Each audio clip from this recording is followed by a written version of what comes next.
ঘটনাটি ঘটে একজন লঞ্চ ড্রাইভারের সাথে, তবে বর্তমানে তিনি ট্যাক্সি চালান। এই ঘটনার পর থেকে তিনি লঞ্চ চালানো বন্ধ করে দেন। 90 দশকের ঘটনা, ঢাকা টু বরিশাল রুটে লঞ্চ চালাতেন তিনি। তো একদিন তিনি লঞ্চ নিয়ে বরিশাল থেকে ঢাকায় আসলেন, কারণ তিনি ঢাকা থেকে যাত্রী নিয়ে বরিশাল যাবেন। লঞ্চটি ঘাটে রেখে ফ্রেশ হয়ে খাবার টাবার খেয়ে ওনার কেবিনে শুয়ে রইলেন। কিছুক্ষণ পরে একজন লোক এসে তাকে ডাকলেন এবং লোকটি তাকে বললেন একটা লাশ লঞ্চ দিয়ে নিয়ে যেতে হবে। ড্রাইভার সাহেব তখন বললেন, দেখেন, লঞ্চ দিয়ে আমরা তো যাত্রী আসা নেওয়া করি, আপনি যদি লঞ্চে লাশ নিয়ে যেতে চান তাহলে তো কোনো যাত্রী লঞ্চে উঠবে না। লোকটি তখন বলল, আমি রিজার্ভ লঞ্চ নিব, আপনার সব টাকা আমি দিব। ড্রাইভার তখন বলল, ওকে ঠিক আছে, আমার টাকা পাইলেই হলো। লোকটিকে ড্রাইভার বললেন, লাশ কখন নিয়ে আসবেন? লোকটি বলল, সন্ধ্যা 6টার দিকে। লোকটি নৌকায় করে লাশটি এনে লঞ্চে ওঠালেন। যখন লাশটিকে লঞ্চে ওঠানো হলো, ড্রাইভার তখন খেয়াল করলেন লঞ্চটি একটু কেঁপে উঠল এবং লঞ্চটি যখন যাত্রা শুরু করলো, লঞ্চটি স্বাভাবিকের থেকে একটু আস্তে আস্তে চলছে। ড্রাইভার বিষয়গুলো স্বাভাবিকভাবেই নিলেন।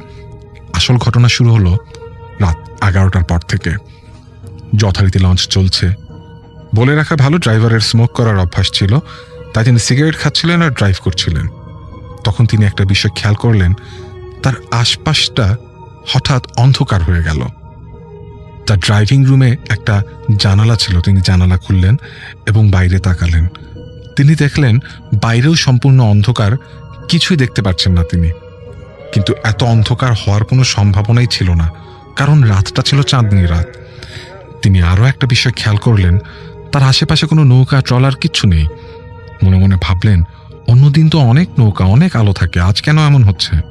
তখন তিনি লঞ্চের সার্চ লাইটটা অন করলেন, যেটি বেশি অন্ধকারের সময় অন করা হয়। কিন্তু তিনি এতেও অবাক হলেন, কারণ সার্চ লাইটটা দিয়েও কিছু দেখা যাচ্ছিল না, এত অন্ধকার ছিল। হঠাৎ তিনি শুনতে পান বাইরে অনেক কোলাহল, তাই তিনি রুমের দরজা খুলে বাইরে তাকালেন, আর যা দেখতে পেলেন তা দেখে পুরো ফ্রিজ হয়ে গেলেন। তিনি দেখতে পেলেন 20-25 জন লোক তার সামনে, অর্থাৎ লঞ্চের ওপর হাঁটছে, দৌড়াচ্ছে। তাদের দেখে মনে হচ্ছে লোকগুলো যেন পাগল। লোকগুলোর কোনো বর্ণনাই তিনি দিতে পারেন নাই। তাদের মুখ ছিল খুবই বিভৎস, বিদঘুটে, পরনে ছিল সাদা কাপড়। লোকগুলোর অবস্থা এমন ছিল যে কোনো ত্রাণ বিতরণের সময় মানুষ যেমন হইচই করে কে কার আগে নেবে, ঠিক সেরকম। তিনি তাড়াতাড়ি রুম থেকে বের হলেন এবং দেখতে পেলেন লঞ্চটি সম্পূর্ণ অন্ধকার, কোথাও কোনো আলো নেই। তাই তিনি ইঞ্জিন রুমে যান বেল বাজানোর জন্য, কিন্তু তিনি সেখানে গিয়ে দেখেন বেলের তারটা কাটা। এখানে আরও বড় ধাক্কা খান তিনি।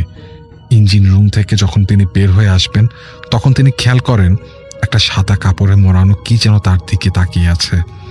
তিনি ভালো করে খেয়াল করে দেখেন এটা হলো সেই লাশটি যেটিকে লঞ্চে ওঠানো হয়েছিল। তা দেখে তিনি আর দাঁড়িয়ে না থেকে এক দৌড়ে লঞ্চের স্টাফদের কেবিনের দিকে ছুটে যান এবং স্টাফদের ডাকতে থাকেন। স্টাফরা বের হওয়ার পর তিনি জিজ্ঞাসা করেন লাশ কই, কিন্তু স্টাফরা বলে লাশ তো কফিনের ভেতরের জায়গাতেই আছে। সবাইকে নিয়ে তিনি লাশের কাছে যান, গিয়ে দেখেন সবই ঠিক আছে, আলো জ্বলছে, কোথাও কোনো কোলাহল নেই। তবে তিনি একটা বিষয় খেয়াল করেন, সেটা হলো রাত প্রায় 3টা বাজে আর লঞ্চটিও অলরেডি পদ্মা প্রায় পার হয়ে গেছে। এখানে 11টা থেকে 3টা, মাঝে 4 ঘন্টা সময়, আর লঞ্চটি ছিল মেঘনায়। কিভাবে পদ্মা পার হয়ে গেল তিনি কিছুই মিলাতে পারছিলেন না। কিন্তু ঘটনাটা এখানেই শেষ হলো না। লঞ্চ যথারীতি এগিয়ে যাচ্ছে। হঠাৎ ভোলার কাছাকাছি এসে লঞ্চটি থেমে গেল। তিনি খেয়াল করে দেখেন লঞ্চটি একটি চরের মধ্যে আটকিয়ে গেছে, কিন্তু এটা মোটেও সম্ভব ছিল না, কারণ তখন ছিল ভরা বর্ষা আর নদীতে পানি থই থই করছিল। তিনি এবার আরো বেশি অবাক হন। ঠিক তখনই তিনি শুনতে পান তার একজন ক্রু তাকে ডাকছে। তিনি বের হন এবং দেখেন লাশটি যে লোকটি নিয়ে এসেছিল সেই লোকটি কান্না করছে। তিনি তার কাছে যান এবং তাকে জিজ্ঞাসা করেন, কাঁদেন কেন? লোকটি বলে, লাশ নাই। তিনি অবাক হয়ে যান। তিনিও গিয়ে দেখেন সত্যিই লাশ নাই, কফিনটা খোলা অবস্থায় পড়ে আছে।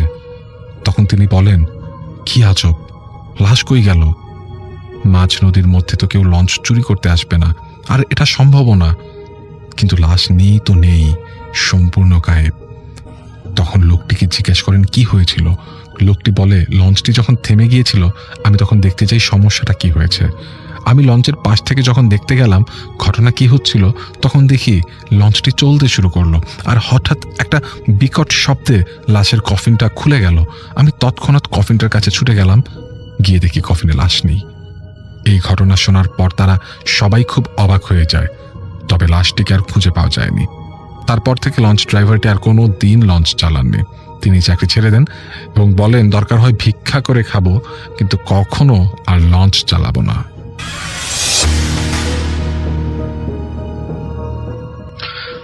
থ্যাংক ইউ রাসেল ভাই। আমার সেকেন্ড ঘটনাটা হচ্ছে নোয়াখালীর একটা ঘটনা। আসলে খুব বেশি বড় ঘটনা এটা না, কিন্তু একটু মজার ঘটনা আর কি। মজার বলতে হচ্ছে যে নিজের সাথে এক্সপিরিয়েন্স করা, একটা না দুইটা না, অনেকগুলো মানুষের সাথে ঘটে যাওয়া ঘটনা আর কি। তো যে ছেলেটার কথা বলবো তার নাম নেসার আহমেদ আর কি। উনি কোরআনে হাফেজ প্লাস আলিম পাস করেছে আর কি 1993 সালে। আচ্ছা। তো আলিম পাস করার পর তো এলাকায় যায়, এলাকায় কয়েকদিনের জন্য বেড়াতে যায় আর কি।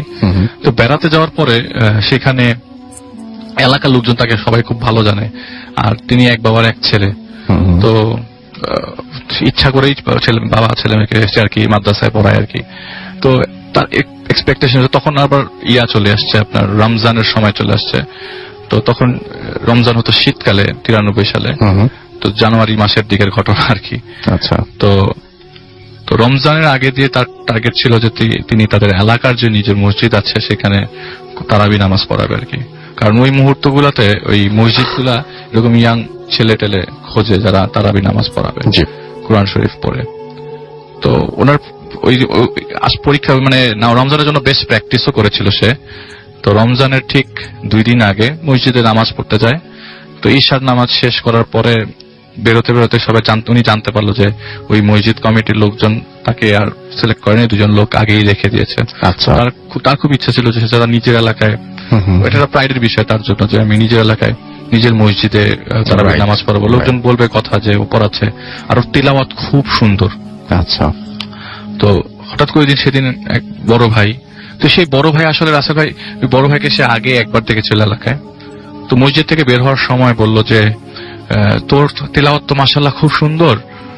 ওই ভাইও এরকম দাঁড়িয়ে আছে আর কি, ইয়াং, বলো যে তোর তিলাওয়াত তো মাশাআল্লাহ খুব সুন্দর, যেহেতু এখানে হইলো না, তুই এক কাজ কর, যেদিন চাঁদ উঠবে মানে যেদিন রোজা কনফার্ম হবে, তারাবির নামাজ হবে, তার আগের দিনই চেষ্টা করিস যে কালকেই চলে যাওয়ার জন্য ইয়াতে একটা মসজিদ আছে ওর বাসার থেকে 2 কিলোমিটার দূরে, এই মসজিদে যাওয়ার জন্য, এবং একটু আর্লি যাইস, সন্ধ্যার আগেই যাইস।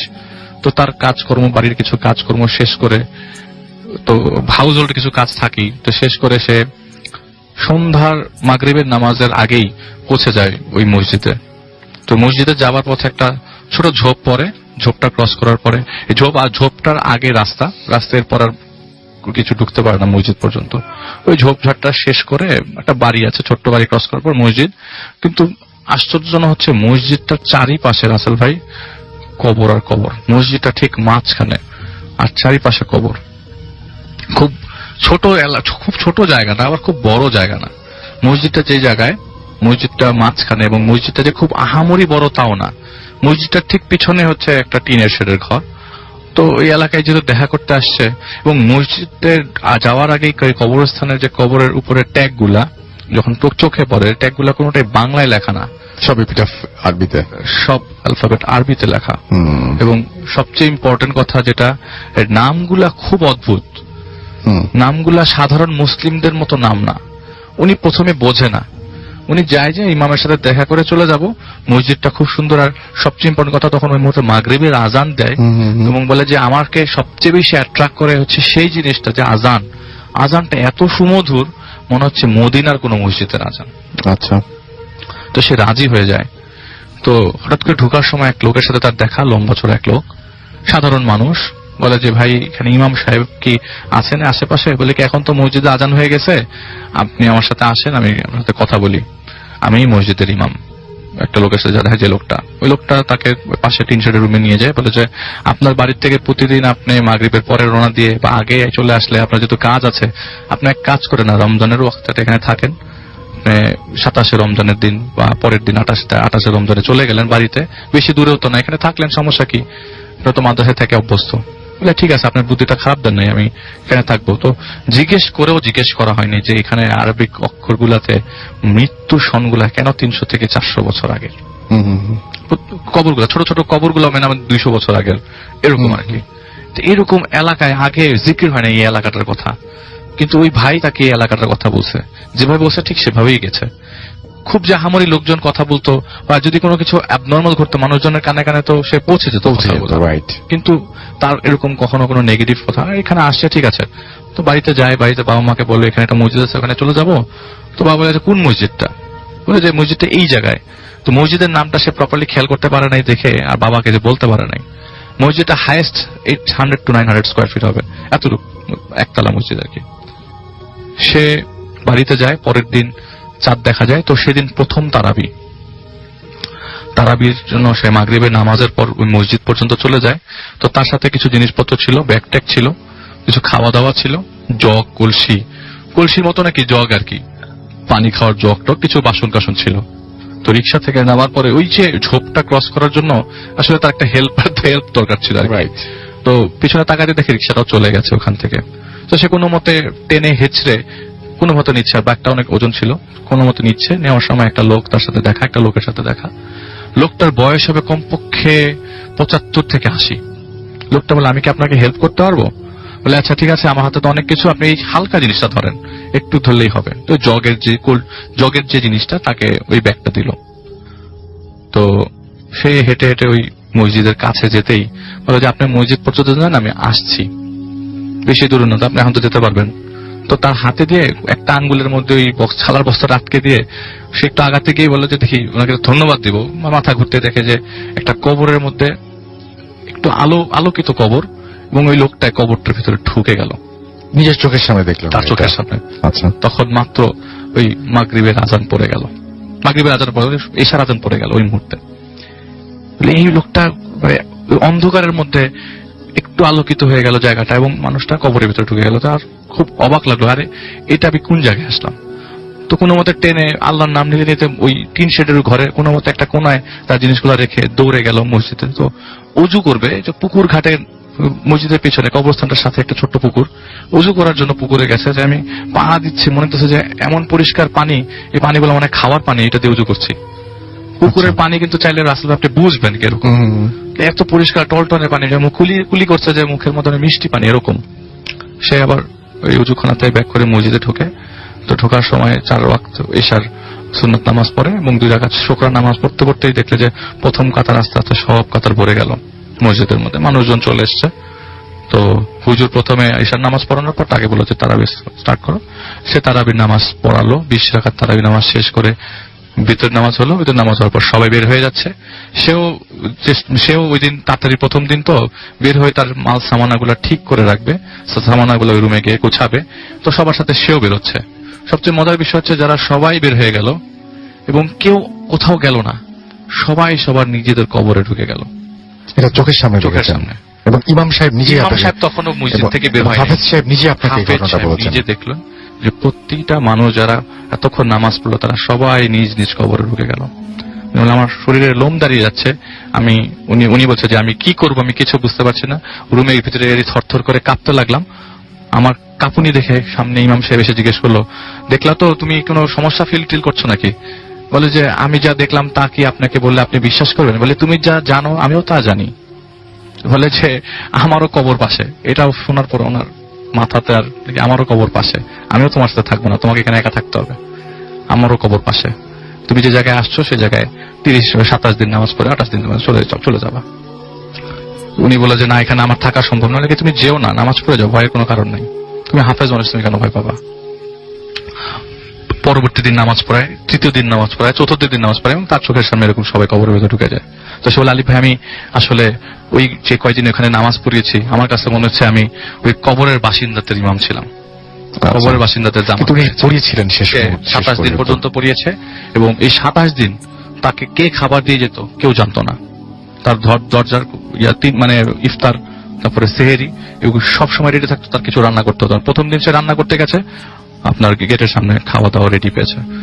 27 দিন পর্যন্ত তার কোনো প্রবলেম হয়নি, এবং সে বলছে যে আমার কাছে মনে হচ্ছে আমি অনেক পবিত্র জায়গায় ছিলাম। প্রথম 5-6 দিন তার কাছে খুব ভয় লেগেছিল, তারপর পরবর্তী সবকিছু দিনগুলোতে ঠিকঠাক হয়ে গেছে। খুব নর্মাল ছিল। 27 মানে 28তম দিনে সে যখন ব্যাক করে তখন তাকে একটা লোক ওখানে আতর গিফট করে ঈদ উপলক্ষে। সেই আতরটা সে কখনো ইউজ করে না রাসেল ভাই, রেখে দিয়েছে। এখনো পর্যন্ত রেখে দিয়েছে। ওকে, এটাই ছিল ঘটনা। রাসেল ভাই পরে তো বাসায় চলে আসে। এরপরে সে কোনো খারাপ কিছু, মানে ওই 27 দিন যে খুব খারাপ জিনিস ফিল করেছে তাও না। সেই মসজিদ পর্যন্ত সবাইকে দেখতো, মসজিদের নামাজ হওয়ার পরে আর কাউকে কিছু দেখতো না। অন্যান্য ওয়াক্তের নামাজগুলোতে কোনো মানুষ আসতো না রাসেল ভাই, আচ্ছা। তারাবির ওয়াক্তে। ওকে, থ্যাংক ইউ ভেরি মাচ আলিফ।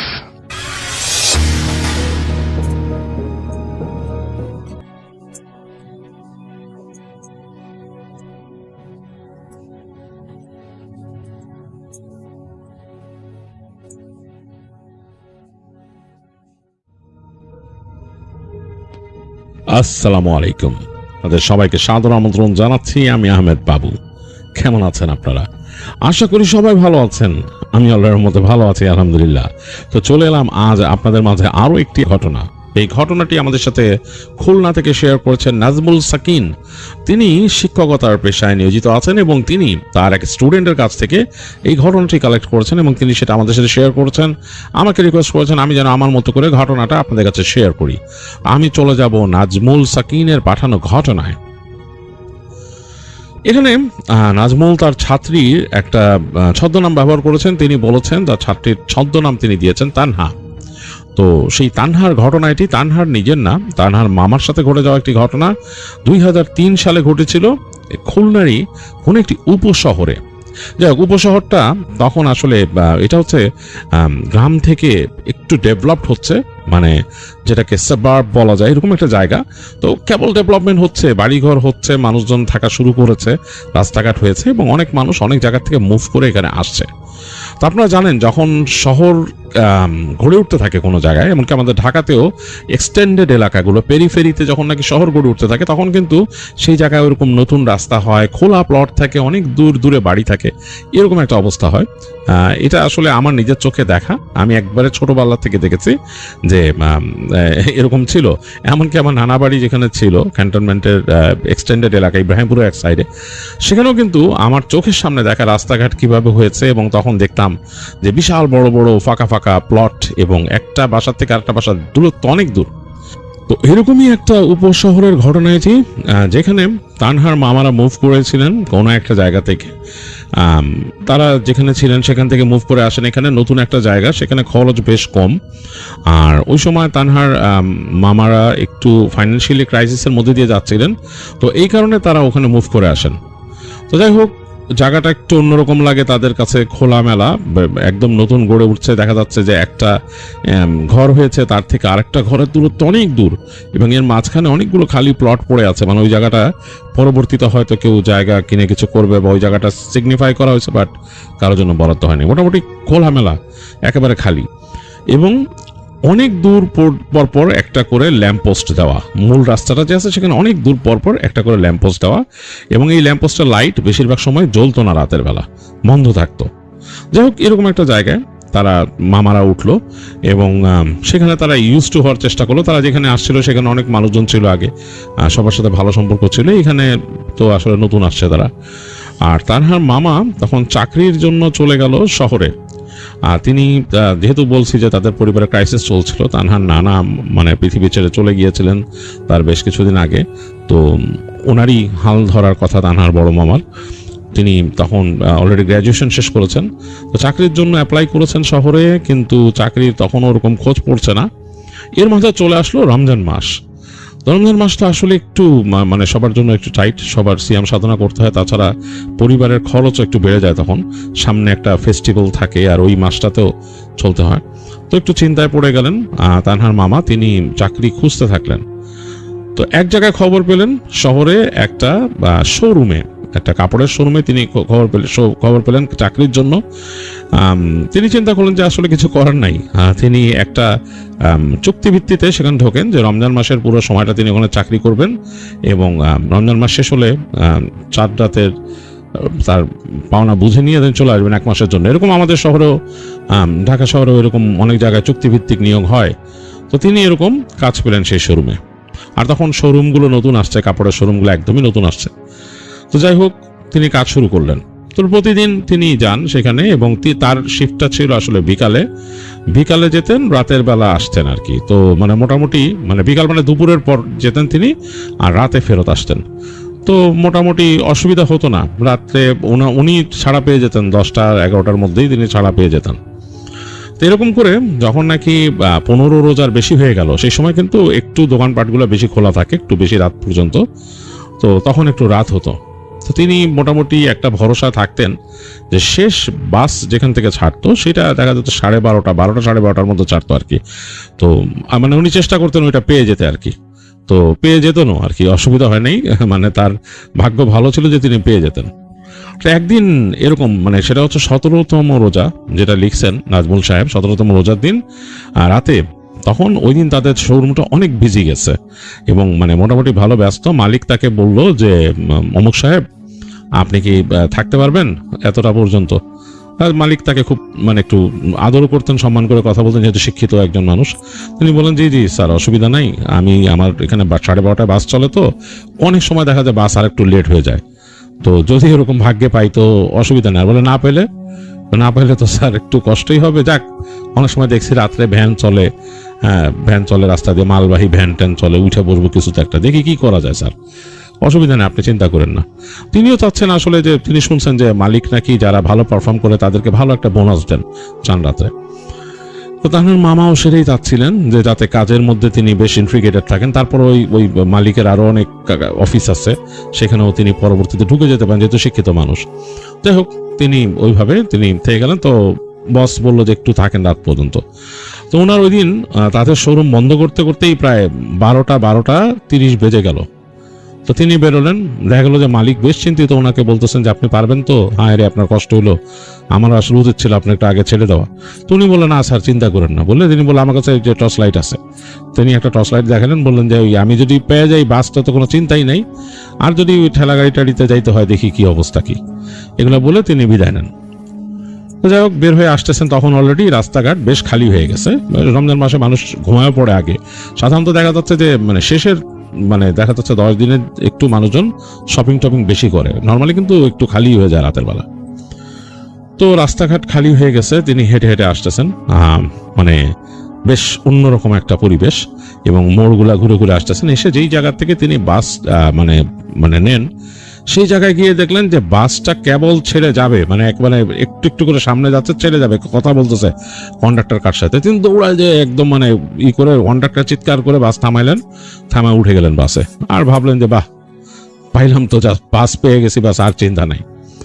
যাই হোক, বাস মোটামুটি চলতে চলতে তাকে প্রায় ওখানে বাস তিনি পাইছিলেন কিন্তু তখন 12:40 মতো বাজে, প্রায় আধা ঘন্টা 40 মিনিট লাগছে তাকে তাদের এলাকায় আসতে। তো যেখানে আসার পরে কিন্তু যেখানে তাকে নামায় দেয় ওই জায়গাটা হচ্ছে একটা রাস্তা, মানে ওই হাইওয়ের মতোই রাস্তা, দুই পাশে গাছগাছালি, বড় বড় পুরোনো গাছ আছে, এবং ডান দিক দিয়ে রাস্তাটা ঢুকে গেছে তাদের এলাকার দিকে, এই যে উপশহর যে জায়গাটা সেখানে।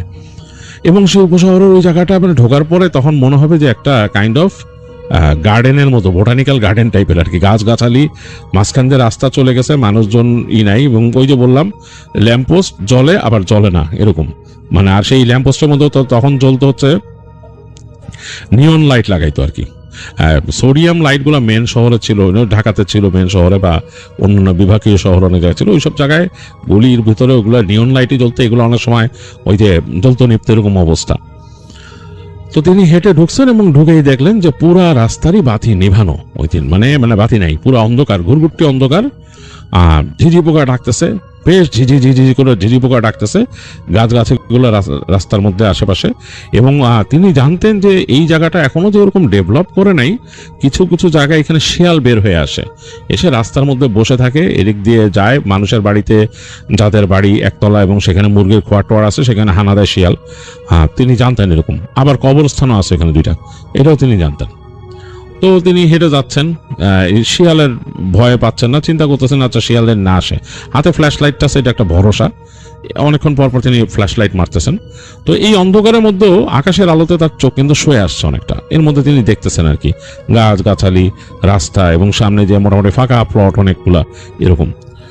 তো হাঁটতে হাঁটতে একটা মোড়ে চলে আসলেন, এই জায়গা হচ্ছে কাইন্ড অফ 3 রাস্তা, মানে এই দুই পাশে রাস্তা চলে গেছে, মানে টি এর মতো রাস্তাটা এখানে লাগছে, এবং এই রাস্তার ওই পারে যে জায়গাটা, ওই জায়গাটা নেমে গিয়ে আরো সংকীর্ণ হয়ে নেমে গেছে, রাস্তাটা নিচু হয়ে। তো তিনি ওই সংকীর্ণ জায়গাটার কাছে যখন আসছেন, ওই জায়গার মধ্যে বেশ ঝোপালো, এই মোড়ের কাছটা বেশ ঝোপালো, আর ওইখানে মানুষ ময়লা ফেলে আর কি। ওই যে একটু ওই যে নিচু হয়ে গেছে জায়গাটা, পাশের রাস্তাটা যে একটু উঁচু দুই পাশে গেছে, ওই জায়গাটাতে মানুষ ময়লা ফেলে, একটা ডাস্টবিনের মতো বানানো।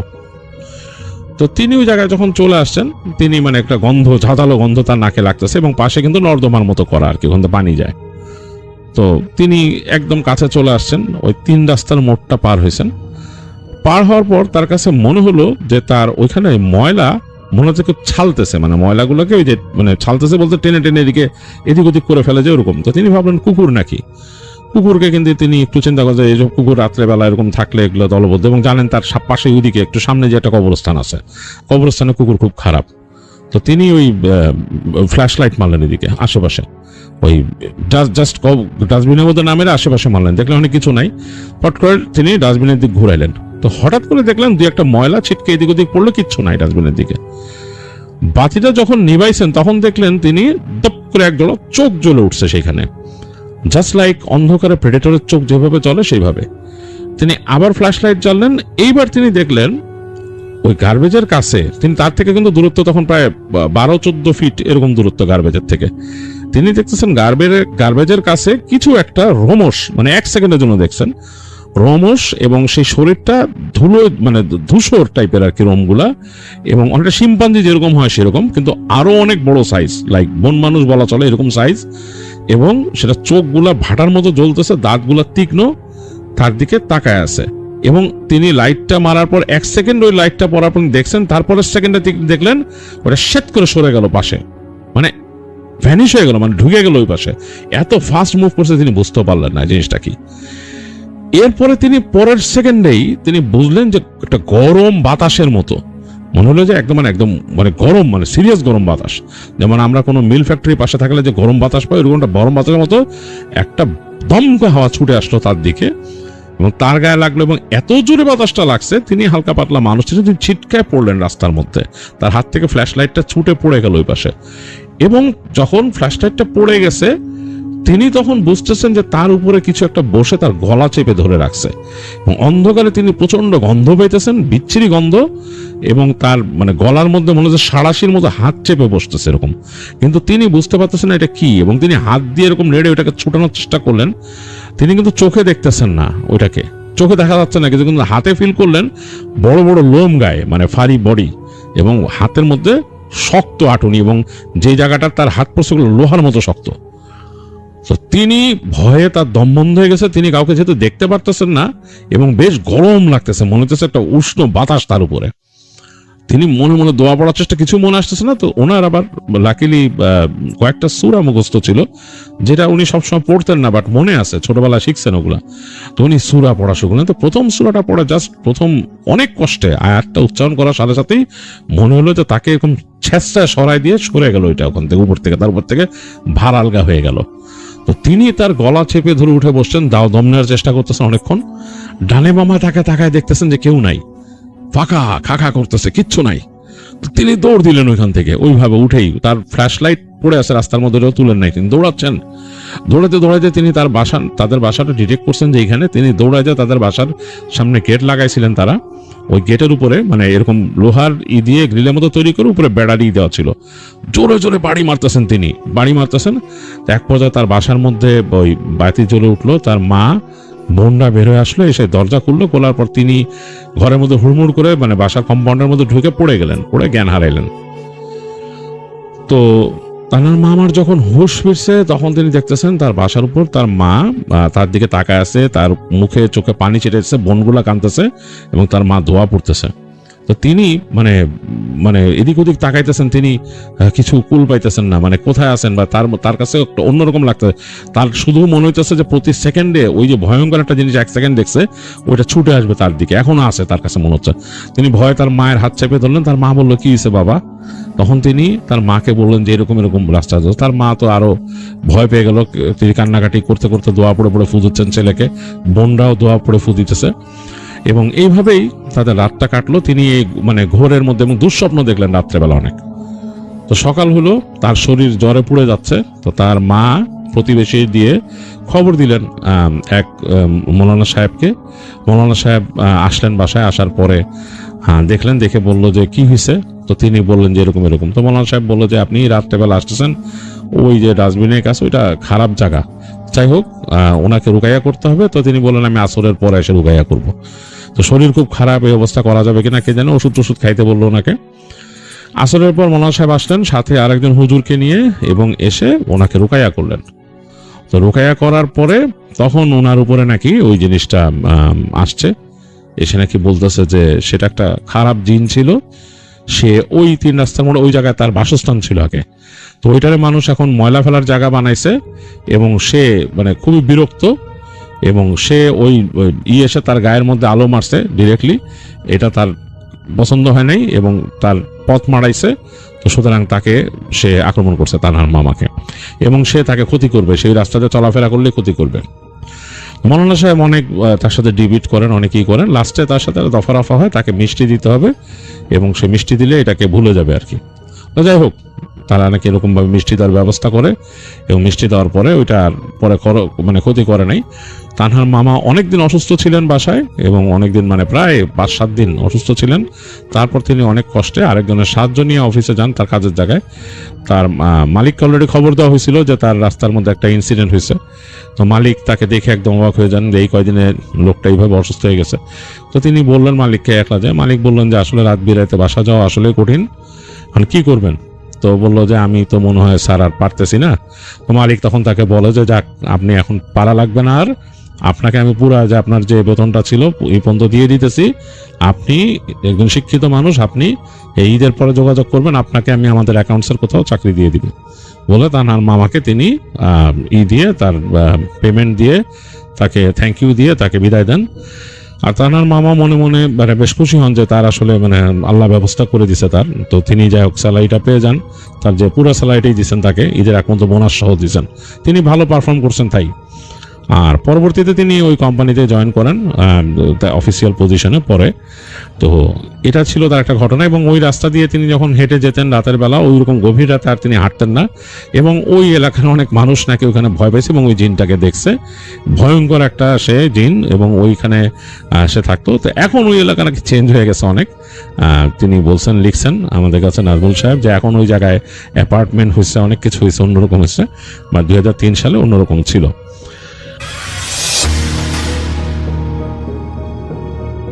ধন্যবাদ রাসেল ভাই আমাকে এই ঘটনা বলার সুযোগ দেওয়ার জন্য। আমার নাম হচ্ছে রিপন, আমি আদিতমণি লালমিহাট থেকে এসেছি। রাসেল ভাই, আজকে যে ঘটনাটা আমি আপনাকে শেয়ার করব, এই ঘটনাটা আমাকে শেয়ার করেছেন, তার নাম হচ্ছে শাকিল। তো শাকিল ভাইয়ের বাসা হচ্ছে নোয়াখালী জেলার চাটখিল উপজেলার পাঁচগ্রাম গ্রামে, এটা হচ্ছে পাঁচগাঁও গ্রামে। তো শাকিল ভাই একবার ব্যবসায়িক কাজে ঢাকা থেকে বরিশাল যাওয়ার পথে লঞ্চে যে অভিজ্ঞতার সম্মুখীন হয়েছিলেন সেটাই তিনি আমাকে শেয়ার করেছেন। আমি আজকে সেই ঘটনাটা আপনাকে শোনাবো। তো আমি ঘটনায় চলে যাচ্ছি। শাকিল ভাই গত শীতে শুরুতে ঢাকা সদরঘাট থেকে বরিশালের উদ্দেশ্যে একটা বড় লঞ্চে রওনা হন। তিনি লঞ্চে 3 তলায় একটি সিঙ্গেল কেবিন নিয়েছিলেন। কেবিন নাম্বার ছিল হচ্ছে 307। তো সারাদিনের খাটাখাটনির পর তিনি বেশ ক্লান্ত ছিলেন, তাই লঞ্চ ছাড়ার কিছুক্ষণ পরেই কেবিনে ঢুকে দরজা আটকে তিনি শুয়ে পড়েন। তো বাইরে তখন লঞ্চের ইঞ্জিনের একটানা শব্দ এবং আর হচ্ছে মেঘনা নদীর ঢেউয়ের একটু করে শব্দ শোনা যাচ্ছিল। তো রাত তখন আনুমানিক 1:30। শাকিল ভাইয়ের হঠাৎ ঘুম ভেঙে গেল। একটা অদ্ভুত অনুভূতি হলো তার মনে হলো যে কেবিনের ভেতরটা অস্বাভাবিক রকমের ঠান্ডা হয়ে গেছে, যেন কেউ এসির তাপমাত্রা একদম কমিয়ে দিয়েছে। তিনি কম্বলটা ভালো করে গায়ে জড়াতে গিয়ে লক্ষ্য করলেন কেবিনের কোণে রাখা ছোট্ট টেবিলটার উপরে একটা কাঁচের গ্লাস রাখা ছিল, সেটা নিজে থেকে কাঁপতেছে। লঞ্চের যে একটা ভাইব্রেট, সেই ভাইব্রেটে কিন্তু এই গ্লাসটা কাঁপাকাঁপি করা একটু স্বাভাবিক, কিন্তু এই গ্লাসটা নড়ছিল একদম ছন্দভাবে। মনে হচ্ছিল যে কেউ যেন এটার উপর আঙ্গুল দিয়ে টোকা দিচ্ছে বারবার, এবং সেই আঙ্গুলের টোকা খেয়ে গ্লাসটা যেন একটা নির্দিষ্ট ছন্দে কাঁপতেছে। তো শাকিল ভাই উঠে এসে টেবিলের উপরে লাইটটা জ্বালালেন, এবং লাইট জ্বালাতেই তিনি যে শব্দটা একটু পাচ্ছিলেন, মৃদু শব্দ, সেই শব্দটা বন্ধ হয়ে গেল। তিনি ভাবলেন হয়তো এটা তার মনের ভুল, কিন্তু ঠিক তখনই তিনি আবার শুইতে যাবেন, মানে বিছানায় শুতে যাবেন। তখন তিনি দেখলেন যে কেবিনের বন্ধ দরজার নিচে দিয়ে হালকা ধোঁয়ার মতো কিছু একটা ঢুকতেছে। ধোঁয়াটা ধীরে ধীরে ঘনীভূত হয়ে মেঝের উপর একটা মানুষের পায়ের ছাপের মতো আকৃতি নিল। তো শাকিল ভাই ভয়ে কুঁকড়ে গেলেন যখন দেখলেন যে সেই ছায়াটি ধীরে ধীরে তার বিছানার দিকে এগিয়ে আসতেছে। আশ্চর্যের বিষয় রাসেল ভাই, কেবিনের দরজাটা তখনও ভিতর থেকে শক্ত করে আটকানো ছিল। সেই ছায়াটা তখন বিছানার একদম কাছে এলো। শাকিল ভাই স্পষ্ট শুনতে পেলেন একজন নারী করুণ সুরে ফিসফিস করে কিছু একটা বলতেছে এবং সেই সাথে সে কান্না করতেছে। তো শাকিল ভাই দরজার দিকে দৌড়ে যাওয়ার চেষ্টা করলেন, কিন্তু তিনি দেখলেন তার পা দুটো কেবিনের মেঝের সাথে যেন আঠা দিয়ে আটকে গিয়েছে। তার মনে হচ্ছে যে তার শরীরে কোনো শক্তি পাচ্ছেন না বা পায়ে কোনো শক্তি পাচ্ছেন না যে তিনি দৌড়ে যাবেন। তো রাসেল ভাই ঘটনা এখানেই শেষ নয়। শাকিল ভাই যখন দেখলেন তার পা দুটো মেঝের সাথে থেকে তিনি তুলতে পারতেছেন না বা কোনো কারণে কোনোভাবেই তিনি শক্তি পাচ্ছেন না, তখন তার বুকের ধড়ফড়ানি যেন কয়েক গুণ বেড়ে গেল। তিনি চিৎকার করতে চাইলেন, কিন্তু তিনি দেখলেন যে তার চিৎকার করলেন, কিন্তু মনে হচ্ছে যে গলা দিয়ে কোনো শব্দ বের হচ্ছে না। সেই ছায়াটি এবার দেয়ালের উপর থেকে সরে এসে ঠিক শাকিল ভাইয়ের মুখোমুখি দাঁড়ালো। লাইটের আলোতে তিনি এবার আবছা ছায়াতে দেখতে পেলেন একজন তরুণী মা দাঁড়িয়ে আছে, যার সারা শরীর ভেজা এবং তার পরনের কাপড় থেকে টুকটুক করে পানি ঝরতেছে, অথচ লঞ্চের ভিতরে বৃষ্টির কোনো ছিটেফোঁটাও ছিল না। তাহলে এই মহিলাটা কিভাবে তার শরীর ভেজেছিল এবং সেখান থেকে পানি পড়তেছে কিভাবে? তো সেই নারী তার দুই হাত শূন্য এমনভাবে ভাঁজ করে বাড়িয়ে দিলেন যেন তার কোলে একটা অদৃশ্য শিশু শুয়ে আছে। তিনি বারবার বলতে লাগলেন, ওকে একটু বুকে দিয়ে আগলে রাখুন, ওর খুব ঠান্ডা লাগতেছে, এই ধরনের একটা কথা বললেন। তো শাকিল ভাই দেখলেন যে সেই নারীর হাতের আঙ্গুলের হাতগুলো ফ্যাকাশে সাদা এবং সেই হাতের নখগুলো যেন অনেক লম্বা এবং সেই নখগুলো কুচকুচে কালো। এরপর রাসেল ভাই তিনি দেখলেন যে তার কেবিনে যে লাইটটা ছিল জ্বালা, সেটা দপ করে নিভে গেল এবং ঘুটঘুটে অন্ধকারের মধ্যে শাকিল ভাই অনুভব করলেন একজোড়া বরফ শীতল হাত তার কাঁধের উপর রেখেছে এবং সেই হাতটাই এতটাই ঠান্ডা যেন সেই ঠান্ডার কারণে তার যেখানে হাত দিয়ে রেখেছিল সেই অবয়বটা মনে হচ্ছে যে সেই জায়গাটা বরফে জমে যাচ্ছে। রাসেল ভাই ঠিক সেই মুহূর্তে কেবিনের বাইরে গ্যালারিতে ভারী বুটের শব্দ শোনা গেল। মনে হচ্ছে যে কেউ আনসারে যারা চাকরি করেন তারা যে ভারী বুটগুলো পরেন, মনে হচ্ছিল যে কেউ যেন বাহিরে সেরকম বুট পরে টহল দিচ্ছে। তো বাইরের সেই মানুষের পায়ের শব্দ পাওয়া মাত্রই সেই নারী অশরীরীটা মুহূর্তের মধ্যে কেবিনের জানালার কাছের ভিতর দিয়ে বাতাসের মতো বেরিয়ে গেল। শাকিল ভাই অনুভব করলেন তার পায়ের উপর থেকে সেই অদৃশ্য চাপটা সরে গেছে, যেটা তিনি তার পাগুলোকে অবশ মনে হয়েছিল, এখন এটা তিনি একটু একটু করে তার পায়ে শক্তি ফিরে পেলেন। তিনি টলতে বলতে কষ্টে মষ্টে তিনি আসলে কেবিনে দিয়ে গিয়ে সেই দরজার লকটা খুললেন এবং করিডোরে বেরিয়ে এলেন। করিডোরের আলোতে তিনি নিজের চোখে দেখে যা দেখলেন তিনি যেন স্তব্ধিত হয়ে গেলেন। তার কাঁধে যে জায়গাটা সেই বরফ শীতল হাতের স্পর্শ লেগেছিল যেখানে, তিনি দেখলেন তার শার্টে সেই অংশটুকু একদম ভিজে গেছে এবং সেখান থেকে লোনা পানির তীব্র একটা গন্ধ বের হচ্ছে এবং সেই সাথে তিনি অনুভব করলেন সেই জায়গাটা যেন এত পরিমাণ ঠান্ডা হয়েছে তিনি সেখানে যেন কোনো শক্তি পাচ্ছেন না। তো শাকিল ভাই সামনে দাঁড়িয়ে থাকা লঞ্চের একজন স্টাফকে ডেকে ঘটনাটা বলতে চাইলেন, কিন্তু স্টাফের চেহারা দেখে তার কথা আটকে গেল। সেই লোকটা শাকিল ভাইয়ের ভেজা কাঁধের দিকে তাকিয়ে শুকনো একটা হাসি দিয়ে বলল, আজকে তো পূর্ণিমা রাত ভাই, তাই ওনারা একটু কেবিনে ঘুরতে আসেন, ভয় পাবেন না, উনি ওনার বাচ্চা খুঁজতেছেন। এই বলে লোকটি অন্ধকারে মিলিয়ে গেল। তো শাকিল ভাই এটা দেখে তো প্রচন্ড পরিমাণে ভয় পেলেন যে এটা তার সাথে কি হচ্ছে। প্রথমে সেই অবয়ব মেয়েটা আসলো, যেটা এখন সেই মেয়েটা নেই, এবং সেই মেয়েটার পরে এখন এই স্টাফটা আবার কোথায় মিলিয়ে গেল। তিনি আসলে ভাই এতটাই পরিমাণ ভয় পান, তিনি সেই কেবিনের মধ্যে আর থাকেননি। তিনি নিচে চলে আসেন এবং গ্রাউন্ডে চলে এসে তিনি সেখানেই তার সারা রাস্তাটা তিনি সেই গ্রাউন্ডেই বসেই রাস্তাটা পার করেন। তো রাসেল ভাই পরবর্তীতে ওখানে তো আপনার হচ্ছে রাস্তা পার হওয়ার পর যখন তিনি আর কি লঞ্চে আর কি ঘাটে পৌঁছান, তো তখনই শাকিল ভাই একজনকে জিজ্ঞেস করেন, আচ্ছা এইরকম আমার সাথে ঘটেছে, এটা কি স্বাভাবিক নাকি কোনো কাহিনী, আপনি কি কিছু বলতে পারবেন? তো সেই যাকে জিজ্ঞেস করেছিল তো সেই লোকটা ছিল আসলে এখানকার স্থানীয়। তো তিনি বলেন যে হ্যাঁ, এরকম আমরা মাঝে মাঝে ঘটনা শুনতে পাই।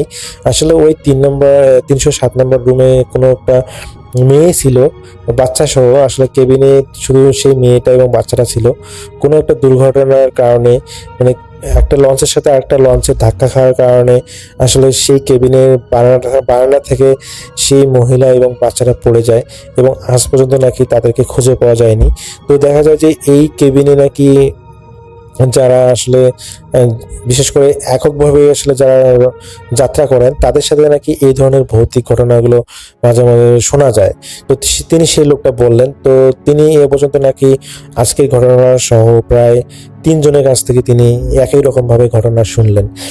তো শাকিল ভাই তো খুবই ভয় পেয়ে যান এই ঘটনাটা শোনার পর, যে তাহলে মনে হয় সেই মেয়েটার আত্মা বা সেই কার ইঞ্জিন হয়তো এখানে এই মানুষগুলোর সাথে সমস্যার সৃষ্টি করতেছে, এটা তিনি চিন্তা করে নেন। তো পরবর্তীতে যখন তিনি আবার ঢাকায় ফেরেন তখন তিনি সেই লঞ্চের নিচতলাতেই তিনি ভাড়া নেন, আসলে উপরে আর আসলে তিনি কেবিন ভাড়া নেননি। তো এরপরে আসলে রাসেল ভাই, শাকিল ভাই ব্যবসায়িক কাজে অনেক প্রয়োজনে যাওয়া আসা করেছেন লঞ্চ দিয়ে, কিন্তু এটাই তার ছিল জীবনে একটা ভৌতিক ঘটনা যেটা লঞ্চে হয়েছিল। তো আমি জানি না ঘটনাটা শ্রোতারা কিভাবে নেবেন, তবে এটা ছিল শাকিল ভাইয়ের একটা বাস্তব ঘটনা, তিনি শেয়ার করেছেন আমাকে। তো এই ছিল রাসেল ভাই ঘটনা।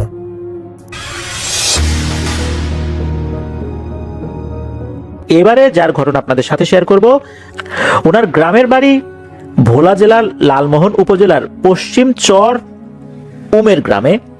ওনাদের যেই এলাকাটা আর কি, ওই এলাকার সামনের দিকে পুরনো রাজবাড়ি এটা রয়েছে। বর্তমানে এটাকে পুরাতন পুলিশ লাইন বলে। এই এলাকার আবার পেছনে বিস্তীর্ণ বাগান রয়েছে যা মোল্লার বাগান নামে পরিচিত। আর এই যে পুরাতন পুলিশ লাইন আর মোল্লার বাগান, এই দুই জায়গার মাঝামাঝি একটা জায়গা রয়েছে, এই এলাকাতেই ওনাদের অবস্থান। তো ওই এলাকার ঘটনা দিয়ে প্রথমে শুরু করি, পরে ওনার নানা বাড়ির ঘটনায় আমরা যাব। উনি অনেকগুলো ঘটনা পাঠিয়েছেন, ছোট ছোট ঘটনা, আমরা ধারাবাহিকভাবে সেগুলো এখন উপস্থাপন করছি। তো ওনাদের ওই এলাকাটিতে যেহেতু রাজবাড়ি পেছনের দিকে ছিল, ওই আমলে ওখানে একটি শ্মশান ছিল। যদিও বা এই জিহান ভাইরা কখনো দেখেন নাই ওই শ্মশানে কোনো মৃতদেহ দাহ করতে, তবে স্থানীয় যারা প্রবীণ ব্যক্তি রয়েছেন তাদের কাছে ওই শ্মশানের বর্ণনা পাওয়া যায়। ওটা এখন ফাঁকা, অনেকটা ছোটখাটো মাঠের মতো একটি আয়তাকার ফাঁকা জায়গা, তার চারপাশ গাছপালা দিয়ে ঘেরা। ওই মাঠে আবার এই জিহান ভাইরা ছোটবেলায় খেলাধুলা করতেন। মাঠের পাশে একটি ছোট পুকুর আছে, পুকুরে ছোট একটি ঘাটও আছে। যতদূর ওনারা জানতে পেরেছেন, মৃতদেহ দাহ করার পর অবশিষ্ট যা থাকে তা ওই পুকুরে বিসর্জন দেয়া হতো। পাশে অনেক পুরনো পরিত্যক্ত একটা ওয়াশরুমও রয়েছে, ওখানে একটি তুলা গাছও আছে। এই গাছ কেন্দ্রিকও কিছু ঘটনা আছে, তাতে আমরা পরে আসব। তো ওই জায়গায় এখন আর কেউ খেলাধুলা ওরভাবে করে না, জায়গাটা জঙ্গলের মতো হয়ে গেছে আর কি। এবার আসি প্রথম ঘটনায়। ঘটনাটি 2011 কি 12 সালের মধ্যে ঘটেছিল। ওই এলাকায় একজন মহিলা আছেন, তো ওনার আসল নাম কি বলা মুশকিল, তবে উনি মনার মা নামে পরিচিত ছিলেন আর কি।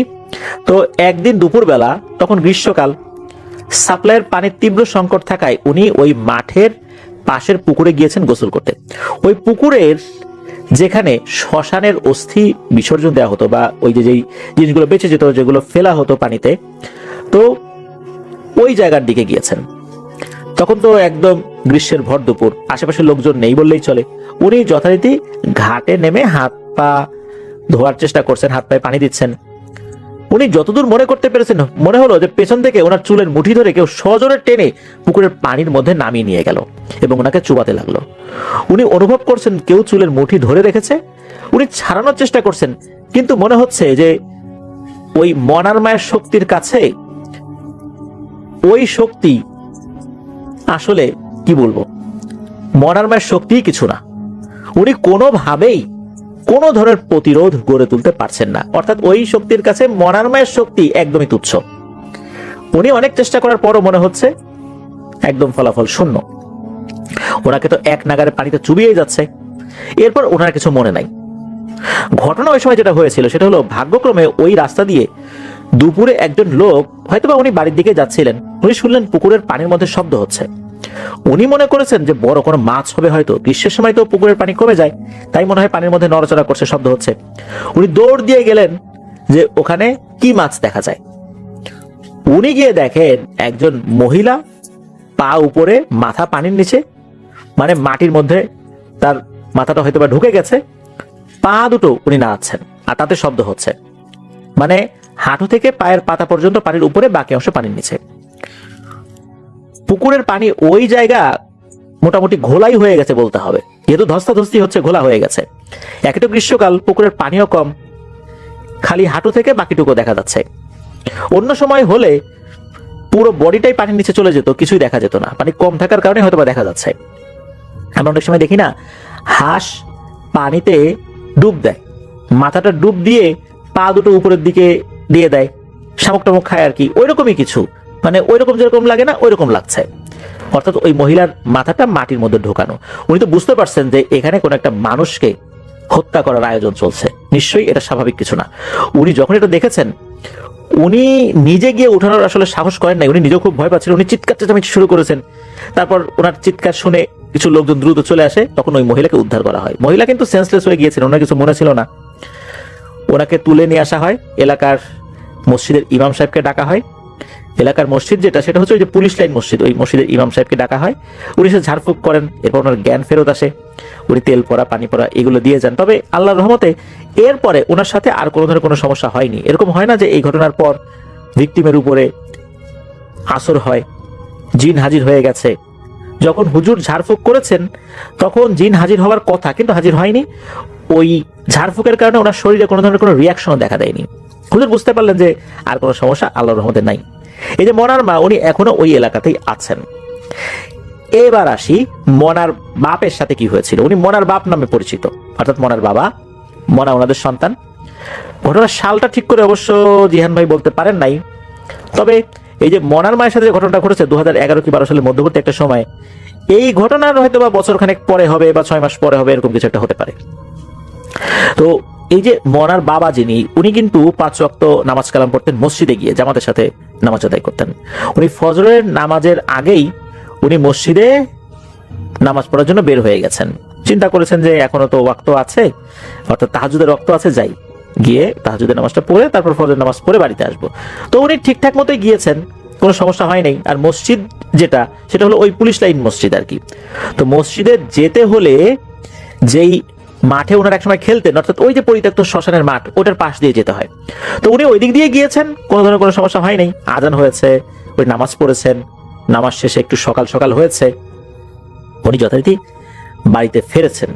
বাড়িতে যখন ফিরেছেন তখন কিন্তু ফেরার সময় ওই যে শ্মশানের পাশের যে রাস্তাটা, উনি ওই রাস্তায় না গিয়ে একটু দ্রুত বাড়িতে যাওয়ার জন্য মাঠের মধ্য দিয়ে আড়াআড়ি ভাবে হেঁটে গিয়েছেন। অর্থাৎ যেই মাঠটায় এই যে জিহান ভাইরা খেলতেন একটা সময়, এখন আর কেউ খেলেন না, পরিত্যক্ত হয়ে গেছে, ওই মাঠের ভিতর দিয়ে আড়াআড়ি ভাবে গিয়েছেন। আর যখন ফজরের সময় গিয়েছেন তখন মাঠের পাশ দিয়ে গিয়েছিলেন।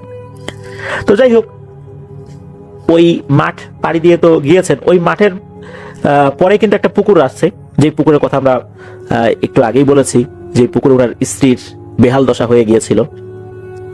তো ওই দিক দিয়ে খানিকটা হাঁটার পর আবার মেইন রাস্তা। উনি তো চিন্তা করেছেন যে আড়াআড়ি ভাবে যাই, মাঠের ভেতর দিয়ে চলে যাই, ফজরের সময় তো পাশ দিয়ে এসেছি, এখন তো সকাল সকাল হয়েই গেছে, এখন আর ভয় কিসের। তো উনি যখন বাড়িতে ঠিকঠাক মতো চলেও আসছেন, এরপরই শুরু হয় সমস্যা। ঘরে ঢোকার পর ওনার আচরণে ভয়ঙ্কর পরিবর্তন। সুস্থ শান্ত ব্যক্তিত্ব সম্পন্ন একজন মানুষ, উনি নামাজে গেলেন, আসার পর পুরোই উল্টো, পাগলের মতো আচরণ শুরু করেছেন, গান গাচ্ছেন, নাচানাচি করছেন, একা একা কথা বলছেন, জোরে জোরে হাসছেন, আবার কাঁদছেন, খাটের উপরে উঠে বানরের মতো লাফাচ্ছেন। এরকম একটা আচরণ তো একজন পূর্ণবয়স্ক মানুষের কাছে শোভা পায় না। ওনার আচরণে ঘরের লোকজন তো ভয় পেয়ে গেছে, তারাও ভয়ে কান্নাকাটি শুরু করে দিয়েছে। তাদের শব্দে আশেপাশের লোকজন বেরিয়ে এলো। সবাই যখন এই অবস্থা দেখলো তখন সবাই বুঝতে পারলো যে এটা স্বাভাবিক কিছু না, এটা প্যারানর্মাল কিছু। তখন সেই পুলিশ লাইন মসজিদের ইমাম সাহেবকে খবর দেওয়া হয়। ইমাম সাহেব আসেন, দোয়া দুরুদ পড়া শুরু করেছেন। ঝাড়ফুঁক করার একটা পর্যায়ে এই মনার বাবার উপরে এসে জিন হাজির হয়। হুজুর জিজ্ঞেস করেন, কে তুমি, কেন আসছো? তখন উত্তর আসে, আমরা 7 জন।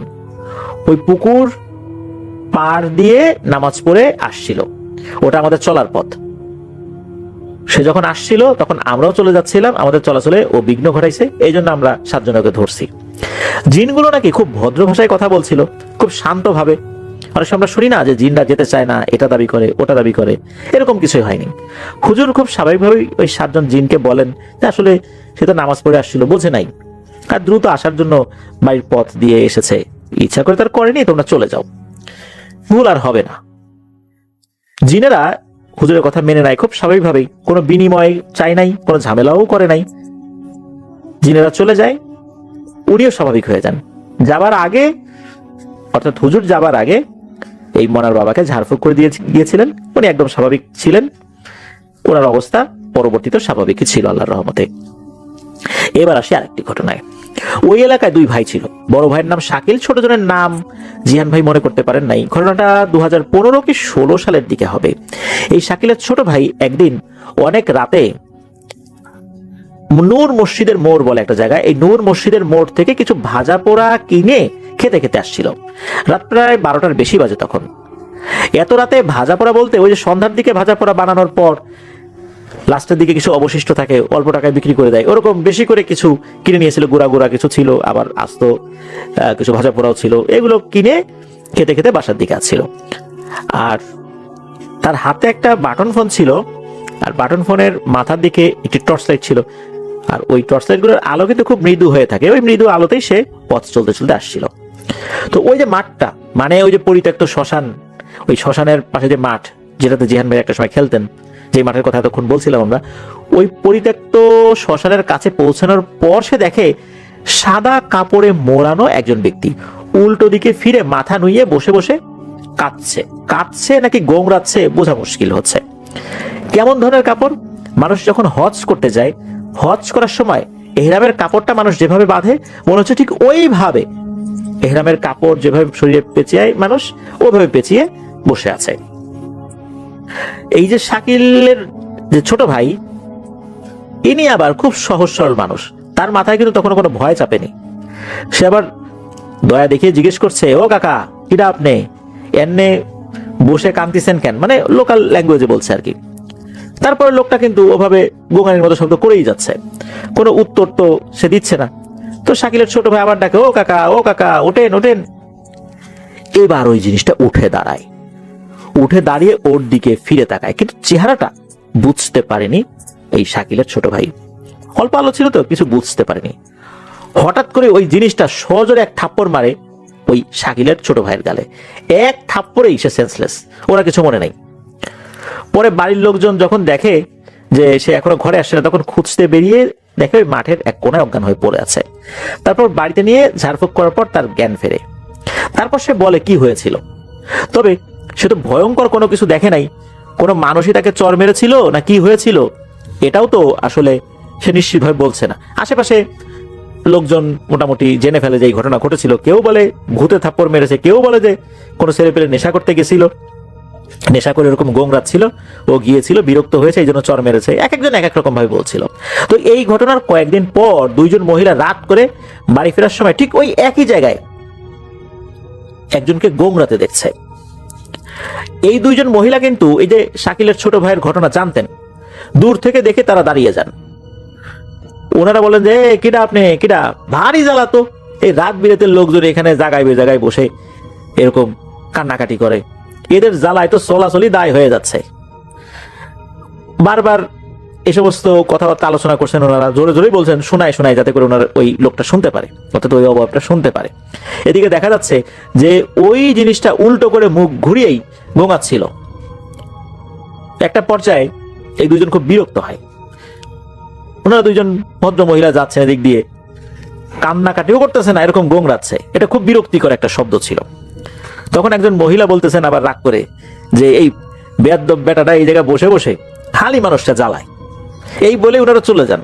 তারপর কিন্তু ওনাদের সাথে যে ভয়ের ঘটনা ঘটেছে, বিষয়টা কিন্তু এরকম না। ওনারা ওখান থেকে ওইভাবে চলে আসেন। আসার পরে বলেন যে, ওই যে শাকিলের ছোট ভাইয়ের সাথে যে ঘটনাটা ঘটছে, ওই বেটা দেখি ওইখানে আবারও বসে আছে। এই পাগল ছাগল নাকি মানুষের ভয় দেখে না, বিরক্ত করে। তখনও কিন্তু এই ঘটনার যে ভয়াবহতা এটা কিন্তু মানুষ বুঝতে পারে নাই। এই ঘটনার কয়েক মাস পর এলাকার একজন মুরব্বী লোক, উনি রাত করে বাড়ি ফিরছিলেন সাইকেলে করে। ঠিক ওই সময় মাঠের কাছাকাছি যাওয়ার পর উনি দূর থেকে আবছা আলোতে দেখতে পান ওই মাঠের পাশে যে তুলা গাছ, যে তুলা গাছটার কথা একদম শুরুর দিকে বলেছি, সেই গাছ বেয়ে খুব বিশাল সাদা কিছু একটা উপরে উঠে যাচ্ছে। উনি এটা দূর থেকে দেখছিলেন, কিন্তু স্পষ্ট বোঝার জন্য উনি আরো দ্রুত সাইকেল চালিয়ে মাঠের কাছে চলে আসেন। উনি এসে দেখেন মানুষের আকৃতির কিছু একটা গাছ বেয়ে উপরে উঠছে, চোখ মুখ বোঝা যাচ্ছে না। উনি কিছুটা ভয় পেয়েছেন, তাও সাহস করে দেখছেন। হঠাৎ করে ওই জিনিসটার কাছে হয়তোবা মনে হলো যে কেউ টের পেয়েছে যে সে এরকম বেয়ে বেয়ে উঠছে, অর্থাৎ কেউ দেখছে তার উঠে যাওয়া।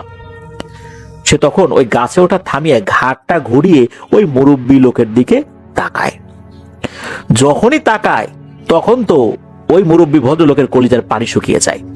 প্রথমবারের মতো কেউ একজন তার চেহারাটা খুব ভালোভাবে দেখলো। উনি দেখেন ওটার কোনো কান, নাক, মুখ কিছুই নাই, চোখের জায়গায় মনে হচ্ছে আগুন জ্বলছে।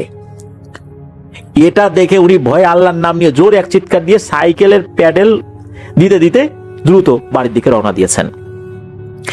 পরবর্তীতে এই লোকের কাছ থেকে যখন এই ঘটনা শোনা যায়, তখন জানা যায় যে এই শাকিলের ছোট ভাইকে আঘাত কে করেছিল, আর ওই যে দুইজন ভদ্র মহিলা কাকে দেখেছিল, আর এই লোকটা কাকে দেখেছিল।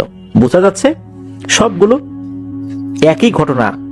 মূলত তারা যার যে জিনিসটাকে দেখেছিল, এই জিনিসটা তো মূলত শাকিলের ছোট ভাই যখন চেহারা দেখার চেষ্টা করেছিল, চেহারা বুঝতে পারে নাই, তখন চর মেরেছে ওই অবয়বটা, আর ওই দুইজন মহিলার দিকে তো ওই অবয়বটা তাকাই নাই। এই মুরব্বী ভদ্রলোক দেখার পর মূলত এই বিষয়টা সকলের কাছে খোলাসা হয়। তখন ওই যে দুইজন মহিলা, ওনারাও বলেন যে আল্লাহ বাঁচাইছে রে, ওই সময় কত কথা বললাম, তারপরও ভয়ের কোনো ঘটনা আমাদের সাথে ঘটে নাই। আর শাকিলের যিনি ছোট ভাই, শুধু একটা চর খেয়ে আল্লাহর রহমতে আর কোনো সমস্যা হয় নাই, আর বড় ধরনের কোনো সমস্যা হতে পারতো। তো যাই হোক, এইটার কারণে খুব বেশি বড় ধরনের কোনো সমস্যা কেউ শুরুর দিকে ফেস করেন নাই। ওই যে মুরব্বী ভদ্রলোকটা, উনি এখনো জীবিত আছেন কি মারা গেছেন বা এখন কোথায় আছেন, এই বিষয়টা অবশ্য জিহান ভাই বলতে পারেন নাই যে তার বর্তমান অবস্থা কি। তো এবার আর একটা ঘটনায় আসি। সম্ভবত 2008 কি 9 সালের দিকে এটা ঘটেছিল বলে জানিয়েছেন জিহান ভাই। তখন উনি বেশ ছোট ছিলেন, তবুও ব্যাপারটা ওনার মনে আছে। একদিন দুপুরবেলা জিহান ভাই শুনলেন যে ওদের পাশের বাড়ির একজনের স্ত্রীকে পেতনিতে ধরেছে। তো ওই যে ভদ্র মহিলা, উনি শেকর বউ নামেই পরিচিত। শেকর বউ অর্থাৎ তার স্বামীর নাম হয়তো সিকান্দার বা এরকম কিছু হতে পারে, শেকর বউ বলে থাকে আর কি। তো ওই মহিলাটাকে তো পেতনিতে ধরেছে বলে চতুর্দিকে মানুষ বলা বলি করছে। এদিকে জিহান ভাই ছোট, উনি বায়না ধরেছেন যে উনি দেখতে যাবেন। এদিকে জিহান ভাই আম্মু তো নিষেধ করছে যে না, যাওয়া যাবে না, ছোট মানুষ কি হয় না হয়। জিহান ভাই তো কান্নাকাটি শুরু করে দিয়েছেন। ওনাদের পাশের বাসায় আর একটা ফ্যামিলি ভাড়া থাকতো। ওই ফ্যামিলির বড় মেয়ের নাম হচ্ছে ইভা। তো ওই ইভা যিনি, উনি দেখলেন যে এই জিহান ভাই কান্নাকাটি করছে। তখন ওই বড় আপু জিহান ভাইয়ের আম্মুকে বললেন যে আন্টি ওকে নিয়ে যাই, আমি যাবো, আমিও দেখতে যাবো, সমস্যা নাই, আমি ওকে নিয়ে যাচ্ছি। এদিকে জিহান ভাই তো ছোট মানুষ, উনি কি করেছেন, উত্তেজনায় ওনার মায়ের যে স্যান্ডেলটা, এই স্যান্ডেল পরে ওই ইভাপুর সাথে বের হয়ে গেছেন। ওনার পা হচ্ছে ছোট, ওনার মায়ের স্যান্ডেলটা হচ্ছে বড়, ঠিকঠাক মতো হাঁটতে পারছিলেন না। ওই ইভাপু হাত ধরে ধরে হাঁটিয়ে নিয়ে যাচ্ছিলেন, আর বড় স্যান্ডেল হওয়ার কারণে থপ থপ থপ থপ শব্দ হচ্ছিল। হাঁটতে অসুবিধা হলেও অল্প সময়ের মধ্যে ওই বাড়িতে পৌঁছে যান, কারণ প্রতিবেশী তো, সময় লাগে নাই যেতে। ওখানে চলে যাওয়ার পর দেখা গেল আরো অনেক লোক ওখানে জড়ো হয়েছে।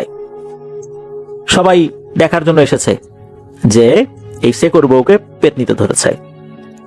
মূলত ওই যে মোল্লার বাগানের কথা বললাম, ওই মোল্লার বাগানে বাঁশঝাড় রয়েছে, ওই বাঁশঝাড়ের ওইদিকে নাকি উনি গিয়েছিলেন বাড়ির কিছু ময়লা আবর্জনা ফেলতে, তখন নাকি ওনাকে ধরেছে।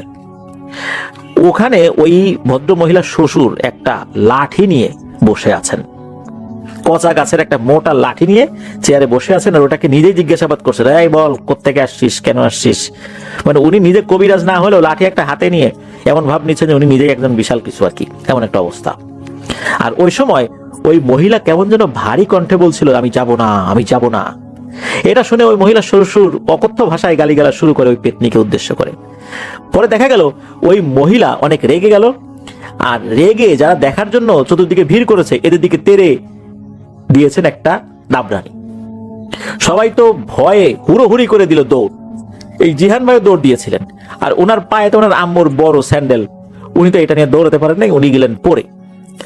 ওইদিকে ইভাপও দিয়েছিলেন দৌড়, পরে দেখলেন যে এই জিহান ভাই উনি ছোট মানুষ পড়ে গেছে কোথায়, আবার তাকে খোঁজাখুঁজি করে মাটির থেকে টেনে তুলে আবার একটা পাশে নিয়ে গেলেন। এরপর একজন কবিরাজ আসে, ওই কবিরাজ এসে উনি রিচুয়াল করেন। তো এরপরে জিনিসটা ঠিকঠাক হয়ে যায়, খুব বেশি সমস্যা হয় নাই। এরপরের ঘটনা অবশ্য জিহান ভাইয়ের মনেও নাই, তবে এতটুকু বলতে পারেন যে রিচুয়াল করার পর আল্লাহর রহমতে ওই মহিলা ঠিক হয়ে গিয়েছিল। এবার অতি সম্প্রতি ঘটা কিছু ঘটনা দেখে আমরা যাব। এই ঘটনার একটিতে এই জিহান ভাই নিজেই প্রত্যক্ষদর্শী ছিলেন। 2025 সালের জানুয়ারি মাসের ঘটনা। ওনারা 5 জন বন্ধু মিলে সিদ্ধান্ত নিলেন যে ওই রাত্রে ছোটখাটো একটা মাংস ভাত খাওয়ার আয়োজন করবেন, অর্থাৎ বনভোজনের মতো আর কি। তো ওনারা মাঝে মাঝে এটা করতেন, হঠাৎ হঠাৎ যখন মন চাইতো তখন করতেন আর কি। তো যেই আয়োজনটা ওনারা করবেন সেটা ওনার এক বন্ধুর বাসায় করবেন। তো ওই বন্ধুর বাসা ওই যে পুলিশ লাইনের পেছনের এলাকায়। আর জিহান ভাই তো ছোটবেলা থেকে ওই এলাকাতেই বড় হয়েছেন, ওনার বন্ধু বান্ধব অধিকাংশই সব এই এলাকারই আর কি। আর ওই এলাকায় এক যুগেরও বেশি সময় কাটিয়েছেন উনি। এই এলাকা সম্পর্কে তো উনি খুব ভালোই জানেন বলতে হবে। উনি চিন্তা করলেন যে এই এলাকায় তো হবে, সমস্যা কি, নিজেদের এলাকা, রাত হলেও কোনো সমস্যা নাই। যাই হোক, এখন যে বর্তমান ওনাদের বাসাটা, এই বাসাটা কিন্তু ওই যে ওই এলাকাটা থেকে কিছুটা দূরে। উনি বাইক নিয়ে আসছিলেন, এই এলাকাতে দীর্ঘদিন ছিলেন, যার কারণে সবকিছু চেনা আর কি। চিন্তা করেছেন যে কাজ শেষে অর্থাৎ বনভোজন শেষে বাড়িতে চলে যাব বাইক নিয়ে। আর অন্য যে বন্ধুরা ছিল তাদের বাসা কিন্তু কাছাকাছি জায়গায়, পায়ে হেঁটেই চলে যাওয়া যায়। তো যেভাবে সেই কাজ বাজার করে আনা হলো, সব গুছিয়ে রান্না করে খাওয়া শেষ করতে করতে রাত 12টার বেশি বেজে গেছে। হাসি ঠাট্টা মজা গল্প স্বল্প অনেক কিছুই হলো। যথারীতি সব শেষ করে ওই বন্ধুর বাসা থেকে বিদায় নিয়ে বের হতে হতে মোটামুটি 12:30টার বেশি বেজে গিয়েছিল।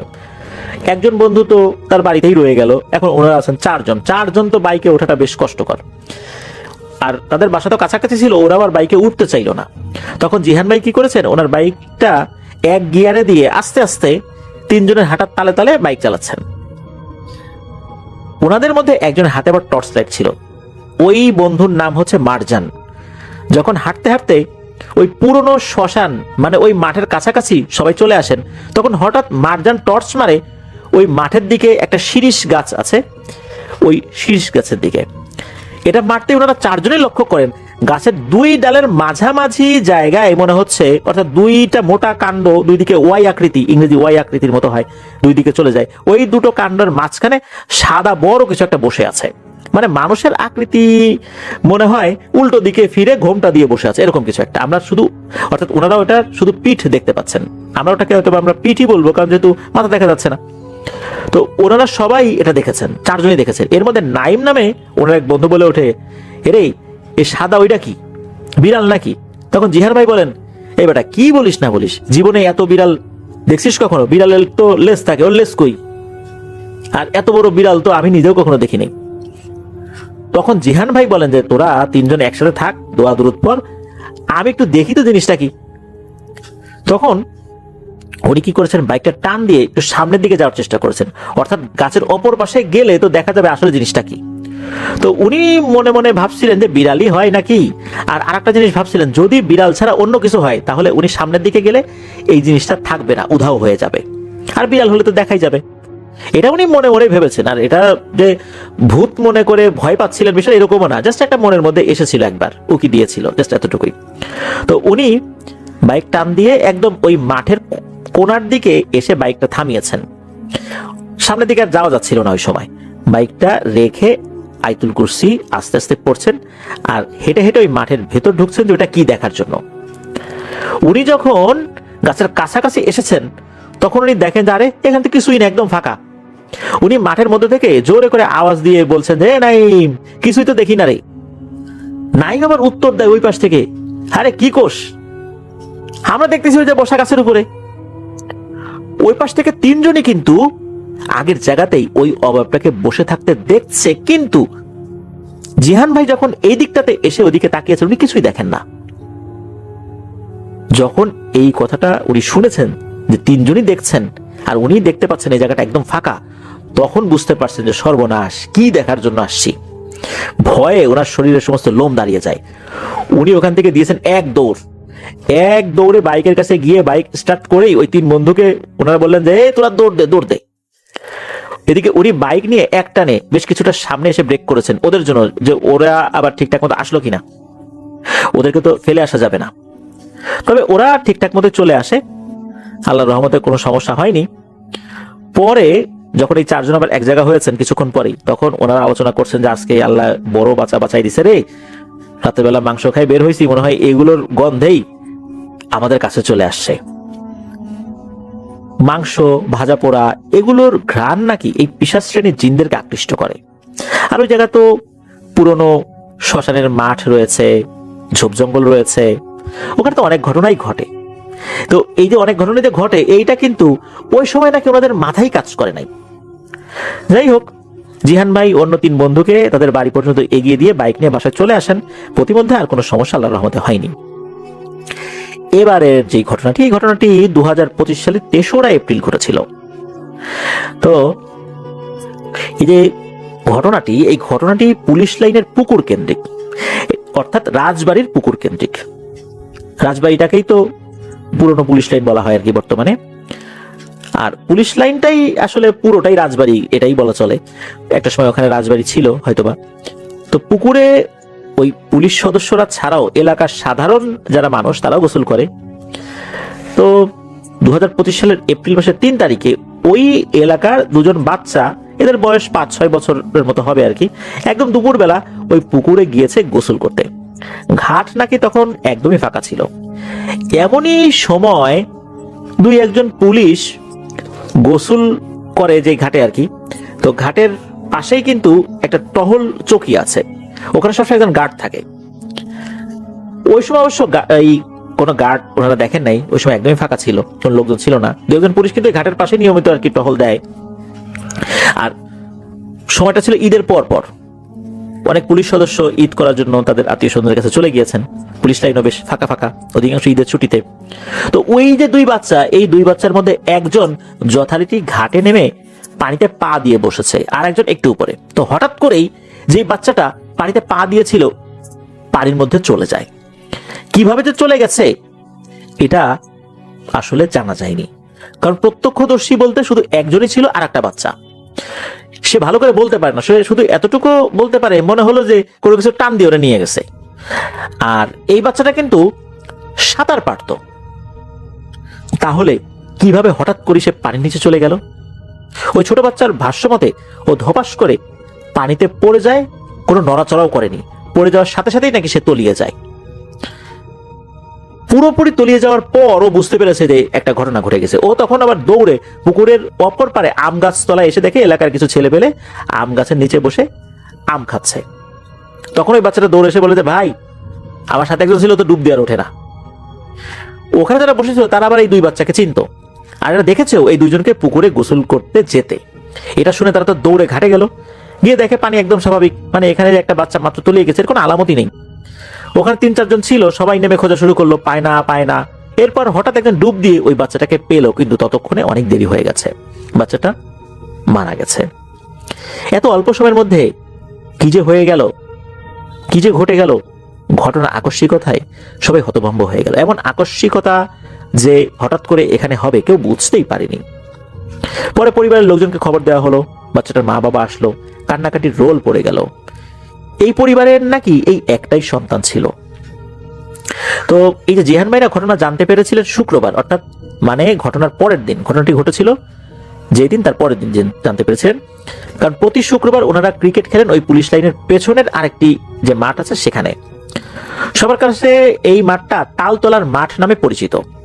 ওই মাঠের পাশেই ওই পুকুর যেখানে বাচ্চাটা ডুবে মারা যায়, আর ওই পুকুরের অপর পাশেই হলো আবার সেই পুরনো শ্মশান ঘাটের মাঠ, যেটা এখন পরিত্যক্ত মাঠ, আর কেউ ওখানে খেলে না, যেটার ঘটনাগুলো আমরা একটু আগেই শুনলাম। জিহান ভাইয়ের বন্ধু বান্ধবরা এটা শুনে খুবই কষ্ট পান, কারণ এই রমজানেও মসজিদে যে ইফতার দেয়া হতো, এই গ্রেপ্তার করার জন্য ওই বাচ্চাটা প্রায় আসতো। এই জিহান ভাইরা খুব মজা করতেন, খুব সুন্দর ফুটফুট একটা বাচ্চা এভাবে মারা গেল। এভাবে কয়েকটা দিন চলে যায়। 8 কি 9 এপ্রিল তারিখের এক রাতে ওই এলাকার এক বড় ভাই, তার নাম হচ্ছে আব্দুর রহমান, উনি অনেক রাতে নূর মসজিদের মোড় নামের ওই জায়গাটা থেকে বাড়িতে ফিরছিলেন। তার বাড়ি পুলিশ লাইনের পেছনে। তো তিনি যখন হেঁটে পুকুরের অপর প্রান্তে আসেন, মানে যেখান থেকে তাকালে পুকুরের ওই পাশের ঘাটলাটা দেখা যায়, ওই পজিশনে যখন এসেছেন তখন উনি লাইটের আলো একটা জিনিস খেয়াল করেন। পুলিশ লাইন তো পুকুর পারে, তাই একটা লাইট সারা রাতি জ্বলে। উনি খেয়াল করেন যে ওই যে যেই জায়গায় বাচ্চাটি ডুবে গিয়েছিল ঠিক ওই জায়গায় সাদা কাপড়ে মোড়ানো একটা বাচ্চা সাঁতার কাটছে। ওই একটা নির্দিষ্ট জায়গাটুকুতেই একবার সামনে যায় সাঁতার কাটতে কাটতে, একবার পিছনে আসে, এছাড়া বাইরে কোথাও যায় না। উনি চেহারাটা স্পষ্ট দেখতে পাননি, কারণ তিনি পুকুরের একদম অপর সাইডে। কিন্তু সাদা কাপড় পরা আর ওটার আকার আকৃতি একটা বাচ্চার মতো, এতটুকু উনি নিশ্চিত হয়েছিলেন যে এটা কোনো বাচ্চা সাদা কাপড় পরে সাঁতার কাটছে। এটা দেখে উনি কোনো কথা বলেননি, উনি আস্তে আস্তে হেঁটে হেঁটে বাড়িতে চলে আসেন। পরের দিন এই ঘটনা, এই জিহান ভাইয়ের এক বন্ধু আছে, বন্ধুর নাম হচ্ছে অন্তিম। এই অন্তিম ছেলেটার যিনি আম্মা, উনি কোনোভাবে জানতে পেরেছিলেন, হয়তোবা ওই ভদ্রলোক তার ওয়াইফের সাথে শেয়ার করেছেন, তার ওয়াইফের কাছ থেকে এই অন্তিমের আম্মু শুনেছেন। আর ওনারা তো ওই এলাকার পুরাতন বাসিন্দা, কোথায় কি হয় না হয় ওনাদের কাছে খবর চলে আসে। তো অন্তিমের আম্মু যখন এটা শুনেছেন, উনি এরকমটাই বলেছেন যে কোথাও যদি এরকম অপমৃত্যু হয় তাহলে নাকি 40 দিন পর্যন্ত ওই জায়গাটাতে অনেক প্যারানরমাল ঘটনা ঘটতে পারে। দুষ্টু জিনেরা অনেক কিছুই ঘটায়, মানুষকে ভয় দেখানোর জন্য আস্তে আস্তে এমনিতেই নাকি ঠিক হয়ে যায়। তো উনি এটাও বলেছিলেন যে পুকুরের ওই ওড়ার অংশটা নাকি ভালো না, অনেকেই নাকি ওখানে অনেক কিছু দেখে ভয় পেয়েছে। আর ওই জায়গাতেই ওই ছোট্ট বাচ্চাটা মারা গিয়েছিল। তো যাই হোক,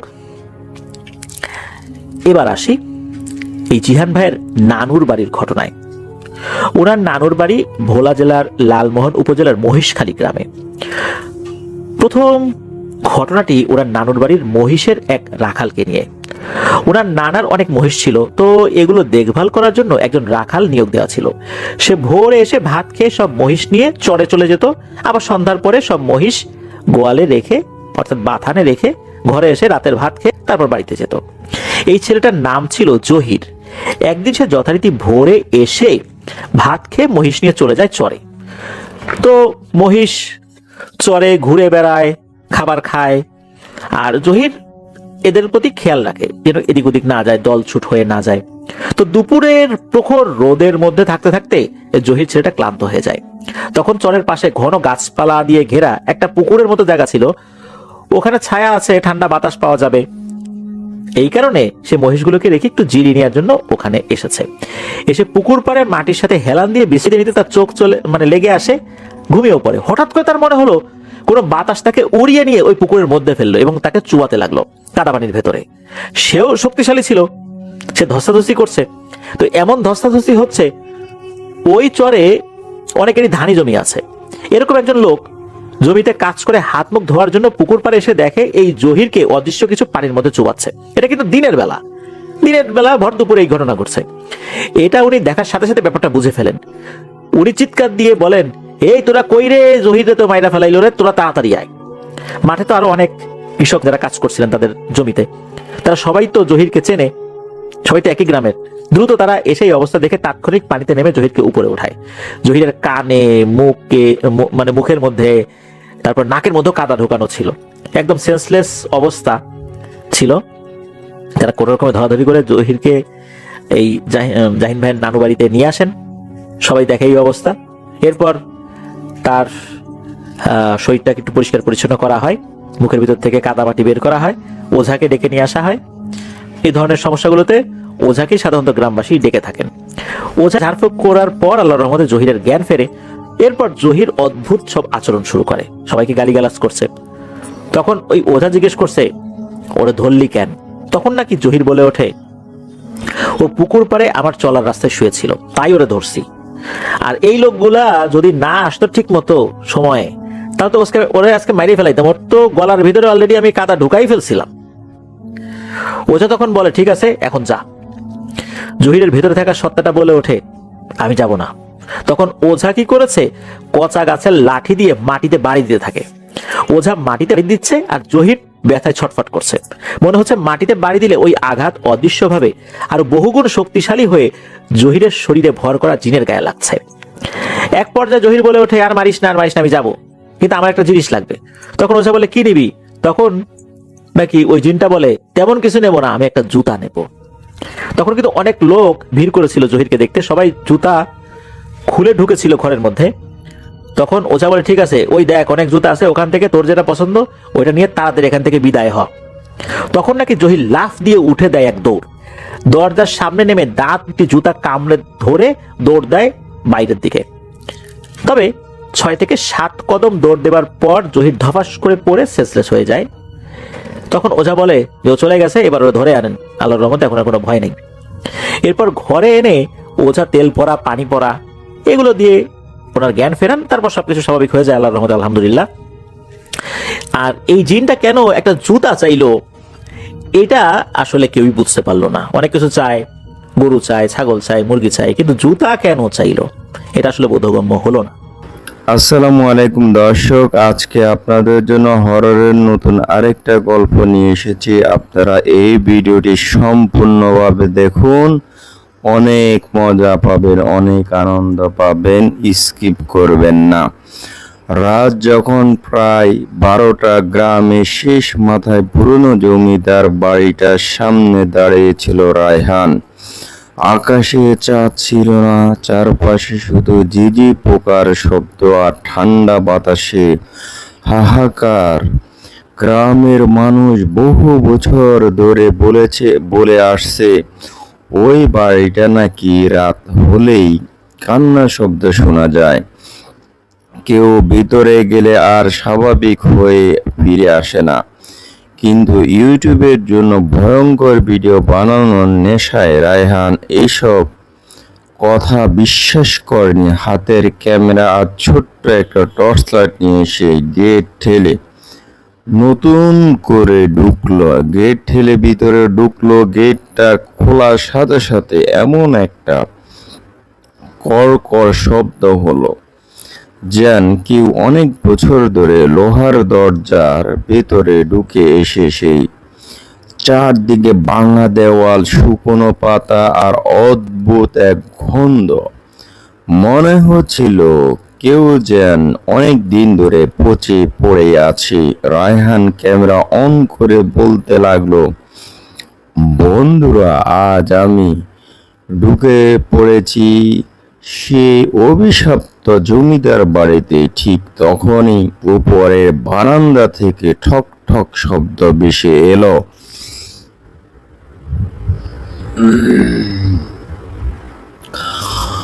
সেই টর্চ মারতে কিছু দেখা গেল না, কিন্তু কয়েক সেকেন্ডের পর আবার শব্দটা আবার যেন কেউ ধীরে ধীরে হেঁটে যাচ্ছে। রায়হান সাহস করে সিঁড়ি বেড়ে উঠতে লাগলো। প্রতিটা ধাপে ধুলা উঠছিল আর তার পায়ের শব্দ বাড়ি জুড়ে প্রতিধ্বনি ছবি হচ্ছিল। উপরে উঠতে সে একটা পুরনো ঘর থেকে দেখতে যায় দরজা আধা খোলার, ভিতরে ফিরে ফিস ফিস শব্দ। সেই ক্যামেরা নিয়ে সে ধীরে ধীরে দরজা ঠেলে খুলল। দরজার ঘন্টা পুরো অন্ধকার, কিন্তু কোনায় একটা দোলনা চেয়ারে আপনি দুলছিল, যেন কেউ অদৃশ্য হয়ে সেখানে বসে আছে। হঠাৎ করে তার ক্যামেরার লাইট বন্ধ হয়ে গেল, চারপাশে অন্ধকার হয়ে গেল। রায়হান কাঁপা গলায় বলতে লাগলো, কে কে এখানে? ঠিক তখনই তার কানের কাছে খুব ধীরে ধীরে একটা মেয়েলি কণ্ঠ শোনা গেল, তুমি চলে যাও। রায়হান ভয় পেয়ে পেছনে তাকালো, কিন্তু কেউ নেই। তার নিঃশ্বাস দ্রুত হয়ে গেল। হঠাৎ বুঝতে কিছু একটা পড়ে থাকার শব্দ হলো। টর্চ লাইট জ্বালাতে সেই দেখলো একটা পুরনো নতুন পুতুল। পুতুলটার হচ্ছে অবস্থা।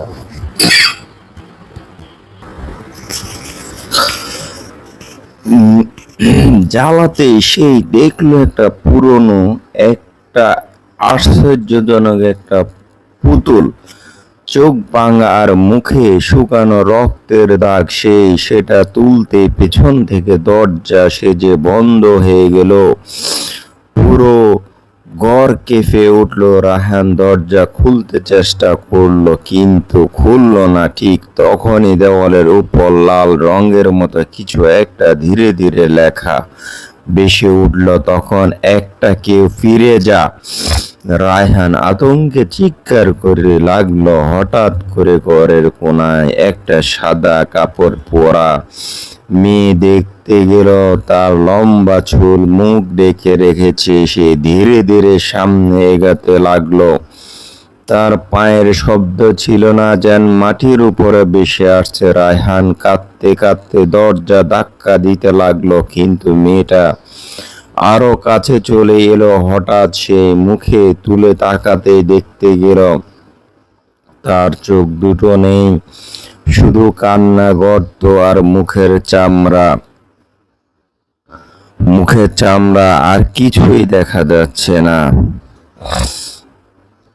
রায়হান আতঙ্কে চিৎকার করতে লাগলো। হঠাৎ করে ঘরের কোনায় একটা সাদা কাপড় পরা মেয়ে দেখা গেল। তার লম্বা চুল মুখ ঢেকে রেখেছে। সে ধীরে ধীরে এগাতে লাগলো। তার পায়ের শব্দ ছিল না, যেন মাটির উপর ভেসে আসছে। রায়হান কাঁদতে কাঁদতে দরজা ধাক্কা দিতে লাগলো কিন্তু মেয়েটা আরো কাছে চলে এলো। হঠাৎ সেই মুখ তুলে তাকাতেই দেখতে গেল তার চোখ দুটো নেই, শুধু কালো গর্ত আর মুখের চামড়া ছেঁড়া। মেয়েটা বিকৃত গলায় বলল, আমাকে কেন মেরেছিস? তারপর আচমকা ঘরের সব জিনিস নড়তে শুরু করলো। চেয়ার উঠতে লাগলো, জানালো নিজের কিছু বন্ধ হয়ে গেল। বাইরে জ্বর শুরু হয়ে গেল। রায়হান কোনো মতো দরজাটা দিকে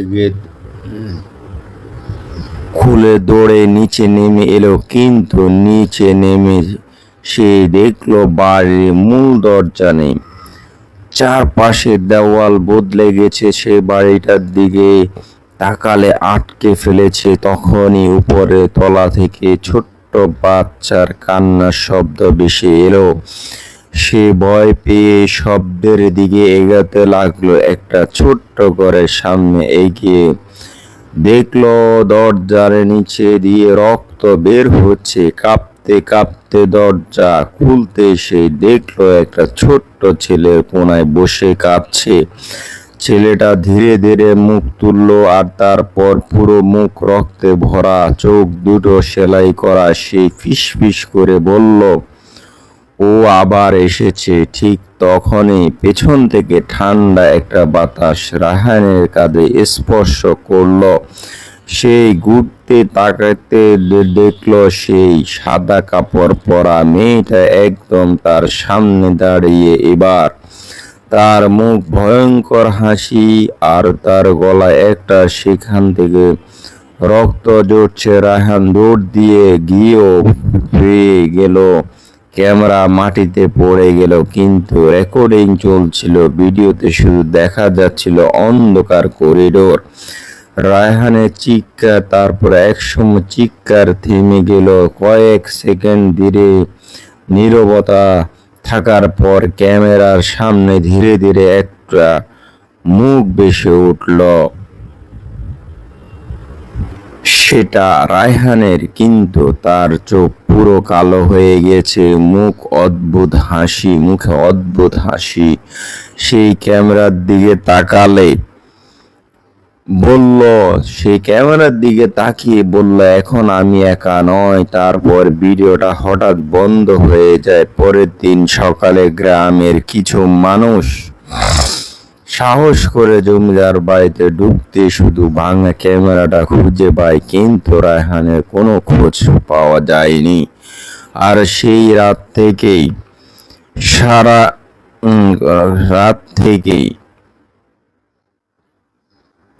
পাওয়া যায়নি। মাঝরাতে বাড়ির ভিতরে থাকা একটা নতুন কণ্ঠ শোনা যায়। মানুষ জমিদার বাড়িতে ঢুকেছে, কোনো খোঁজ খবর পায়নি।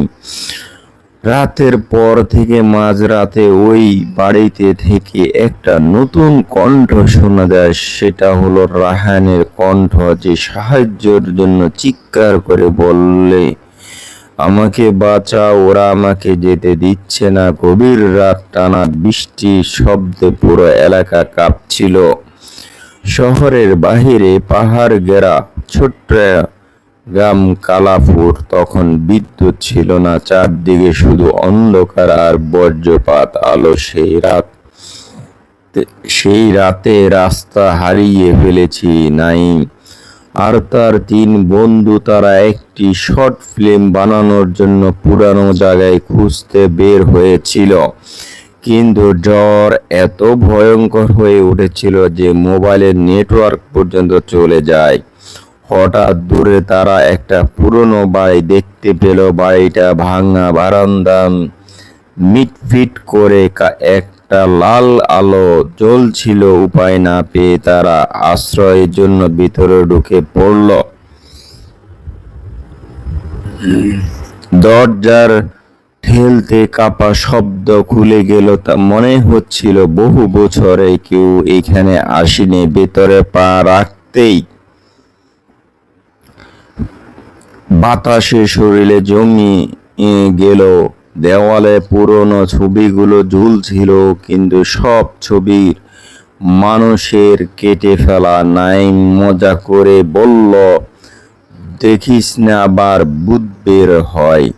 সবাই হাসলেও তাদের হাসির ভিতরে ভয় লুকানো ছিল।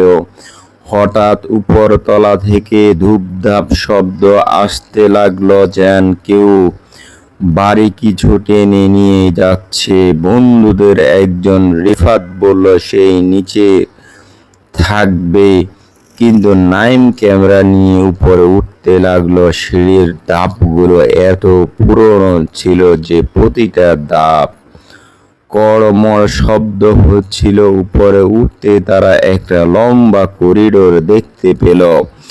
করিডোরের শেষে একটা দরজা আধা খোলা, আর ভেতর থেকে আসছিল শিশুর হাসি। মাঝরাতে পরিত্যক্ত বাড়িতে শিশুর হাসি শুনে সবার গা শিউরে উঠল। তবুও সাহস করে তারা দরজার সামনে গেল। দরজা ধীরে ধীরে খুলতে গেলে একটা ছোট্ট মেয়ে মাটিতে বসে পুতুল নিয়ে খেলছে। মেয়েটার চুল পুরো মুখ ঢেকে রেখেছে। নাইম কাফা গলায় জিজ্ঞেস করলো, তুমি এইখানে কি করছো? মেয়েটা কোনো উত্তর দিল না, শুধু ধীরে ধীরে মাথা ঘুরিয়ে তাদের দিকে তাকালো। আর তখনই দেখা গেল তার চোখ দুটো সম্পূর্ণ আলাদা, কোনো মনি নেই চোখের। বন্ধুদের একজন ভয় পেয়ে পিছিয়ে গেল। ঠিক তখনই মেয়েটা অদ্ভুত গলায় বলল, তোমরা চলে যাও, ও জেগে উঠবে। হঠাৎ পুরো বাড়ি কেঁপে উঠল। নিচতলা থেকে দরজা বন্ধ হওয়া প্রচন্ড শব্দ হলো। তারা দৌড়ে নিচে নামতে গেলে কিন্তু দেখলো সেটা যেন শেষে হচ্ছে না। যত নামছে ততই একাই জায়গাটা ফিরে আসছে। চারদিকে শুধু অন্ধকার আর দেওয়ালে আড়ানো শব্দ।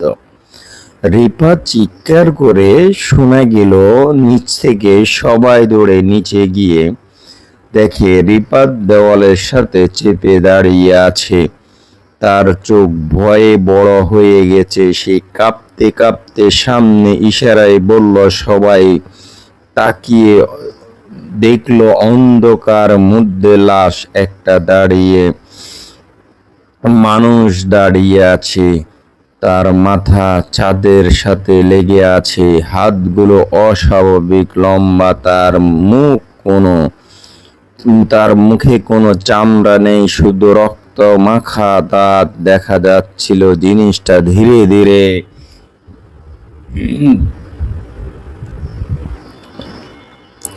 সামনে এগোতে লাগলো। প্রতিটা পায়ের শব্দ পুরো বাড়ি কাঁপছিল। বন্ধুরা চিৎকার করে দৌড় দিল, কিন্তু বাড়ির দরজা খুলে ফেল না। যেন বাড়িটা বদলে গেছে, পুরনো একদম বাড়ির মতো। এক সময় নাইম একটা ঘরে ঢুকে দরজা বন্ধ করে দিল। ভিতরে শুধু একটা আয়না ছিল, কিন্তু আয়নায় নিজের প্রতিচ্ছবি না দেখে সে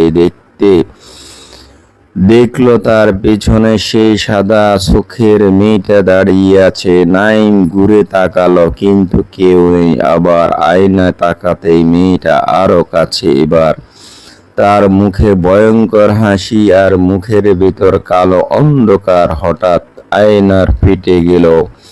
চারদিকে কাঁচ ছড়িয়ে পড়ল। কাছের ভিতর থেকে যেন অসংখ্য মানুষের কান্না শব্দ হতে লাগলো।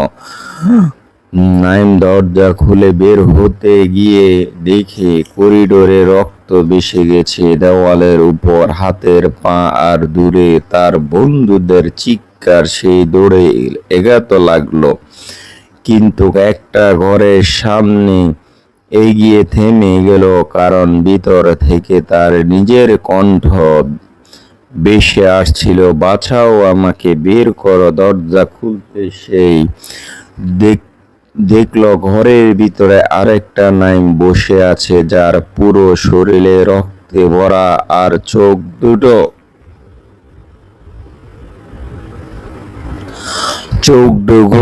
একদম কেমন হয়ে ফ্যাকাশে হয়ে গেছে। উপচে পড়া রক্ত মাখা সেই নাইম ধীরে ধীরে মাথা তুলে বলল, তুই দেরি করে ফেললি। ঠিক তখনই পেছন থেকে ঠান্ডা নিঃশ্বাস অনুভব করলো। সে ঘুরে ঘুরে তাকাতে সেই লম্বা ভয়ঙ্কর মানুষটা একদম সামনে, তার মুখে হা করে। ভেতরটা অন্ধকার গর্তের মতো। হঠাৎ সব লাইট জ্বলে উঠল, আর সাথে সাথে পুরো বাড়ি জুড়ে শত শত মানুষের চিৎকার শুরু হলো। নাইম পাগলের মতো দৌড়ে একটা জানালা ভেঙে বাইরে লাফ দেন। বাহিরে তখন ভোর হয়ে গেছে, বৃষ্টি থেমে গেছে। গ্রামের মানুষ তাকে অচেতন অবস্থায় খুঁজে পায় রাস্তার পাশে, কিন্তু তার তিন বন্ধুর কোনো খোঁজ মেলেনি। শুধু সেই ক্যামেরাটা পাওয়া যায়, আর ভিডিও শেষে অংশে দেখা যায় অন্ধকার ঘরের মধ্যে দাঁড়িয়ে আছে নাইমের বন্ধুরা, কিন্তু তাদের চোখ পুরো কালো, আর তার একসাথে ক্যামেরার দিকে তাকিয়ে বলেছে, তুমি এখনো আমাদের সাথে থাকবি। শীতের শেষ রাতে কুয়াশায় ঢেকেছিল পুরো রাস্তাঘাট, দূরের গাছপালা পর্যন্ত দেখা যাচ্ছিল না। রাত প্রায় 2টায় ঢাকা থেকে দূরে এক নির্জন এলাকায় গাড়ি চালিয়ে যাচ্ছিল আরমান। তার সাথে ছিল স্ত্রী মেহরিন আর ছোট ভাই সজীব। তারা গ্রামের পুরনো বাড়ি যাচ্ছিল কয়েকদিন থাকার জন্য, কিন্তু মাঝ রাস্তায় হঠাৎ গাড়ির ইঞ্জিন বন্ধ হয়ে গেল।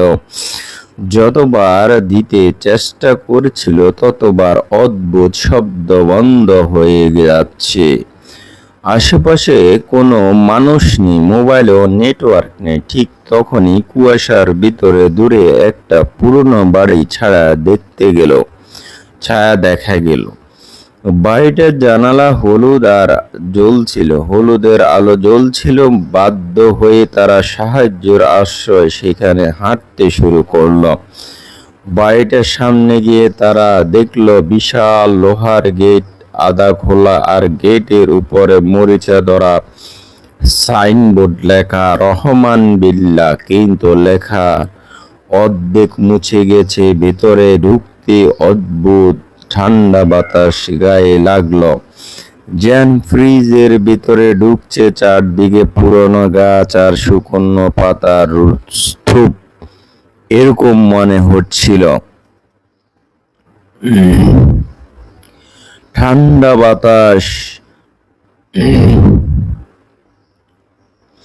দেখলো, দেখো না, কিন্তু লেখার অর্ধেক। চারদিকে পুরনো গাছ আর শুকনো পাতার স্তূপ এরকম মনে হচ্ছিল। কিন্তু বারান্দা দাঁড়িয়ে ছিল এক বৃদ্ধ লোক, সাদা পাঞ্জাবি পরা, চোখ অদ্ভুত শূন্যতা। লোকটা ধীরে ধীরে বলল, এত রাতে এখানে কেন? আরমান সব খুলে বলতে বৃদ্ধ দরজা খুলে তাদের ভিতরে থাকতে দিল। ভিতরে ঢুকে তারা অবাক হয়ে গেল। বাহিরের বাড়িটা যত পুরানো লাগছিল, ভিতরে ততটা অদ্ভুত পরিষ্কার। কিন্তু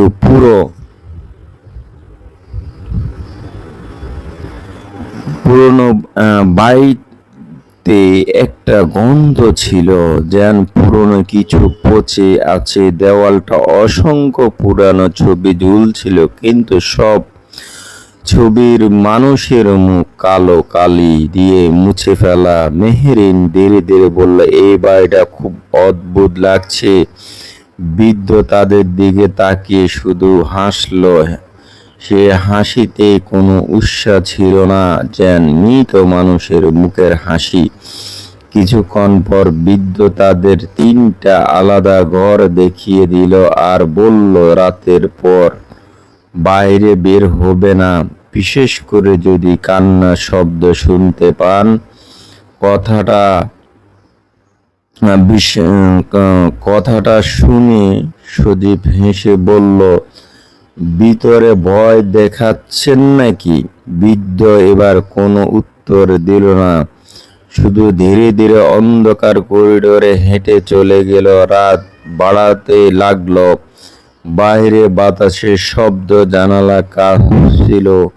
আরমান ঘুমানোর চেষ্টা করছিল, কিন্তু হঠাৎ পাশের ঘর থেকে মেহেরিন চাপা চিৎকার শুনে দৌড় দিয়ে গেল। গিয়ে দেখে মেহেরিন বিছানায় কোনায় বসে কাঁপছে, তার চোখ ভয়েতে বড় হয়ে গেছে। সেই কাঁপা গলায় বলল, জানালার বাহিরে কেউ দাঁড়িয়ে ছিল। আরমান বাহিরে তাকালো, কিন্তু কিছুই নেই, শুধু কুয়াশায়। সে মেহেরিনকে শান্ত করলো, কিন্তু ঠিক তখনই উপর তলা থেকে কারো দৌড়ানোর শব্দ এলো। ধূপ ধূপ ধূপ ধূপ, যেন কেউ বাইর হচ্ছে বা কাউকে দৌড়াচ্ছে। কেউ দ্রুত দৌড়ে যাচ্ছে। সজীব দরজা খুলে বের হলো, বলল, উপরে কেউ আছে। 3জন একসাথে টর্চ নিয়ে সিঁড়ি বেরিয়ে উপরে উঠল।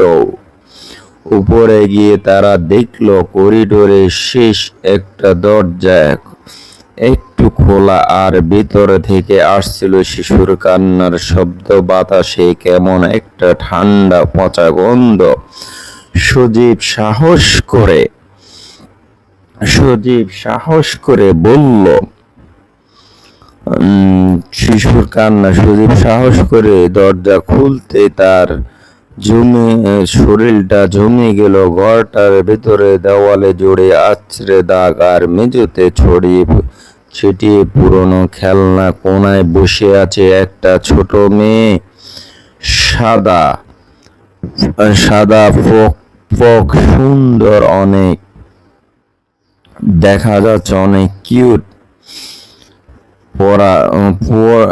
মাথার নিচে তার চুল মাটিতে লেগে আছে। মেয়েটা ধীরে ধীরে বলল, তোমরা কেন এসেছো? তার গলা ছিল অস্বাভাবিক ভারী, যেন একসাথে অনেকগুলো মানুষ কথা বলছে। মেহেরিন ভয় পেয়ে পিছিয়ে গেল। হঠাৎ মেয়েটা মাথা তুলল, তখন দেখা গেল তার চোখ নেই, শুধু রক্তের ভরা কালো গর্ত।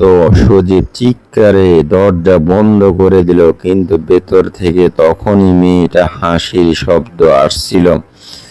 তারা দ্রুত নেমে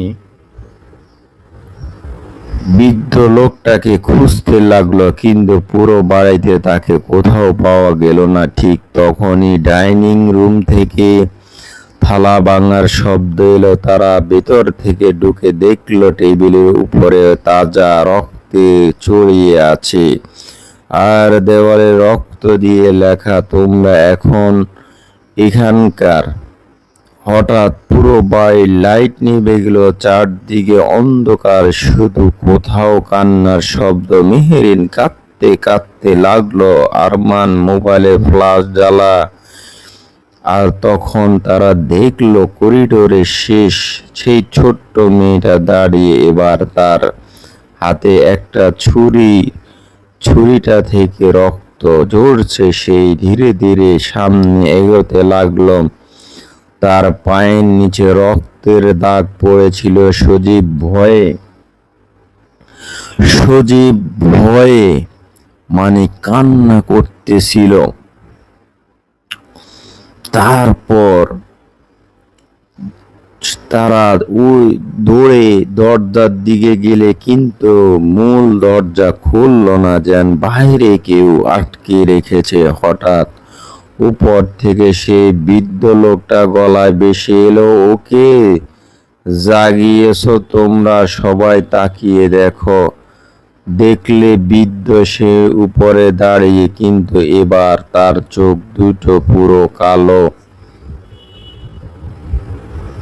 মুখ ভয়ঙ্কর হাসি মুখে। ধীরে ধীরে বলল 25 বছর আগে এই বাড়িতে আগুন লেগেছে, সবাই মারা গিয়েছে, কিন্তু ও এখনো বেঁচে আছে। কথাটা শেষ হতে মেয়েটা আনুমানিক শিক্ষা দিল। পুরো বাড়ি কেঁপে উঠলো, দেওয়াল থেকে রক্ত পড়তে শুরু করলো, চারদিকে মানুষের কান্না চিৎকার। হঠাৎ সজীবকে কেউ পেছন থেকে টেনে নিয়ে অন্ধকারে নিয়ে গেল। সে চিৎকার করতে লাগলো, কিন্তু কয়েক সেকেন্ডের পর সব চুপ হয়ে গেল। আরমান আর মেহেরিন পাগলের মতো তাকে খুঁজতে লাগলো। হঠাৎ তারা একটা ঘরের ভিতরে সজীবকে দেখতে পেল। সে দেওয়ালে দিকে মুখ করে দাঁড়িয়ে আছে। আরমান দৌড়ে গিয়ে তার কাঁধে হাত রাখতে সজীব ধীরে ধীরে ঘুরে তাকালো, আর তখন দেখা গেল তার মুখের চামড়া ছেঁড়া, চোখ দুটো কালো, মুখে অস্বাভাবিক হাসি ছিল। সে ফিস করে বলল, ওই আমাদের ছাড়বে না। ঠিক তখনই পেছনের দরজা বন্ধ হয়ে গেল, ঘরের ভিতরে অন্ধকার নেমে এলো। তারপর একসাথে অসংখ্য ছোট ছোট হাত দেওয়ালের ভিতর থেকে অনেকগুলো হাত কেমন জানি বের হতে লাগলো। তারা আরমান আর মেহেরিনকে ধরে টানতে লাগলো। মেহেরিন চিৎকার করতে অজ্ঞান হয়ে গেল।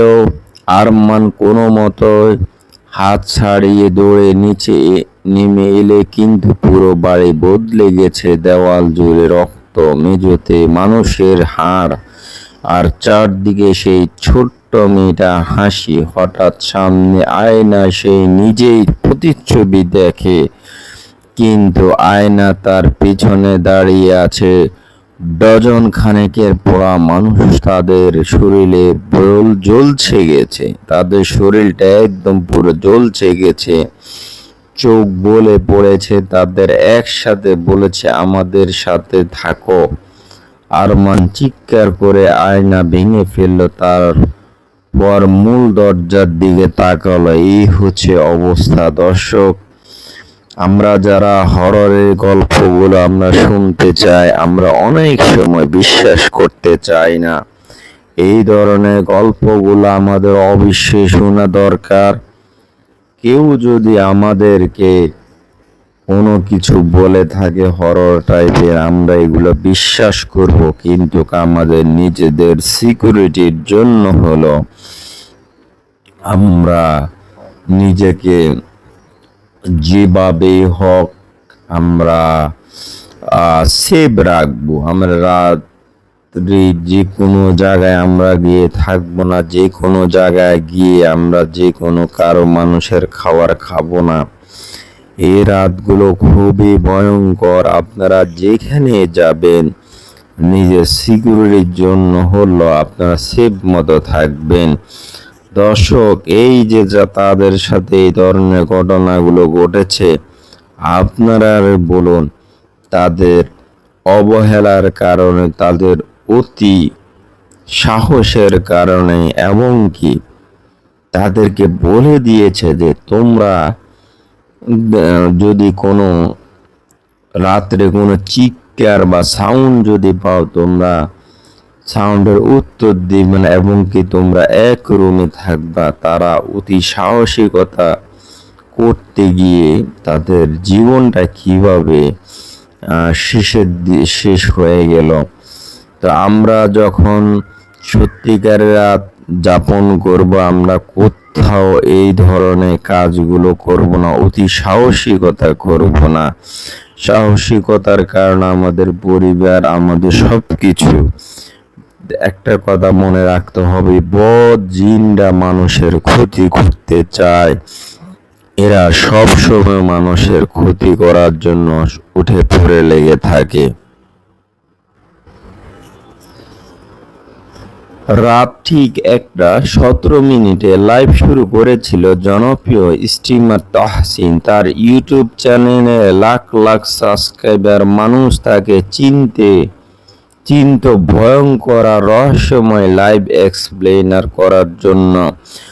সেদিন সে সিদ্ধান্ত নেয় বহু বছর বন্ধ থাকা নাইট 7 নামে একটা পুরনো হাসপাতাল থেকে লাইভ করবে। শহরের বাহিরে জঙ্গলের মধ্যে দাঁড়িয়ে থাকা সে হাসপাতাল নিয়ে ভয়ঙ্কর গুজব ছিল। মানুষে বলতো সেখানে যারা মারা যেত তাদের লাশ মেঝেতে নাকি হাঁটতে দেখা যায়। অনেকে সেখানে গিয়ে নিখোঁজ হয়ে, কিন্তু তাহসিন এইসব বিশ্বাস করত না।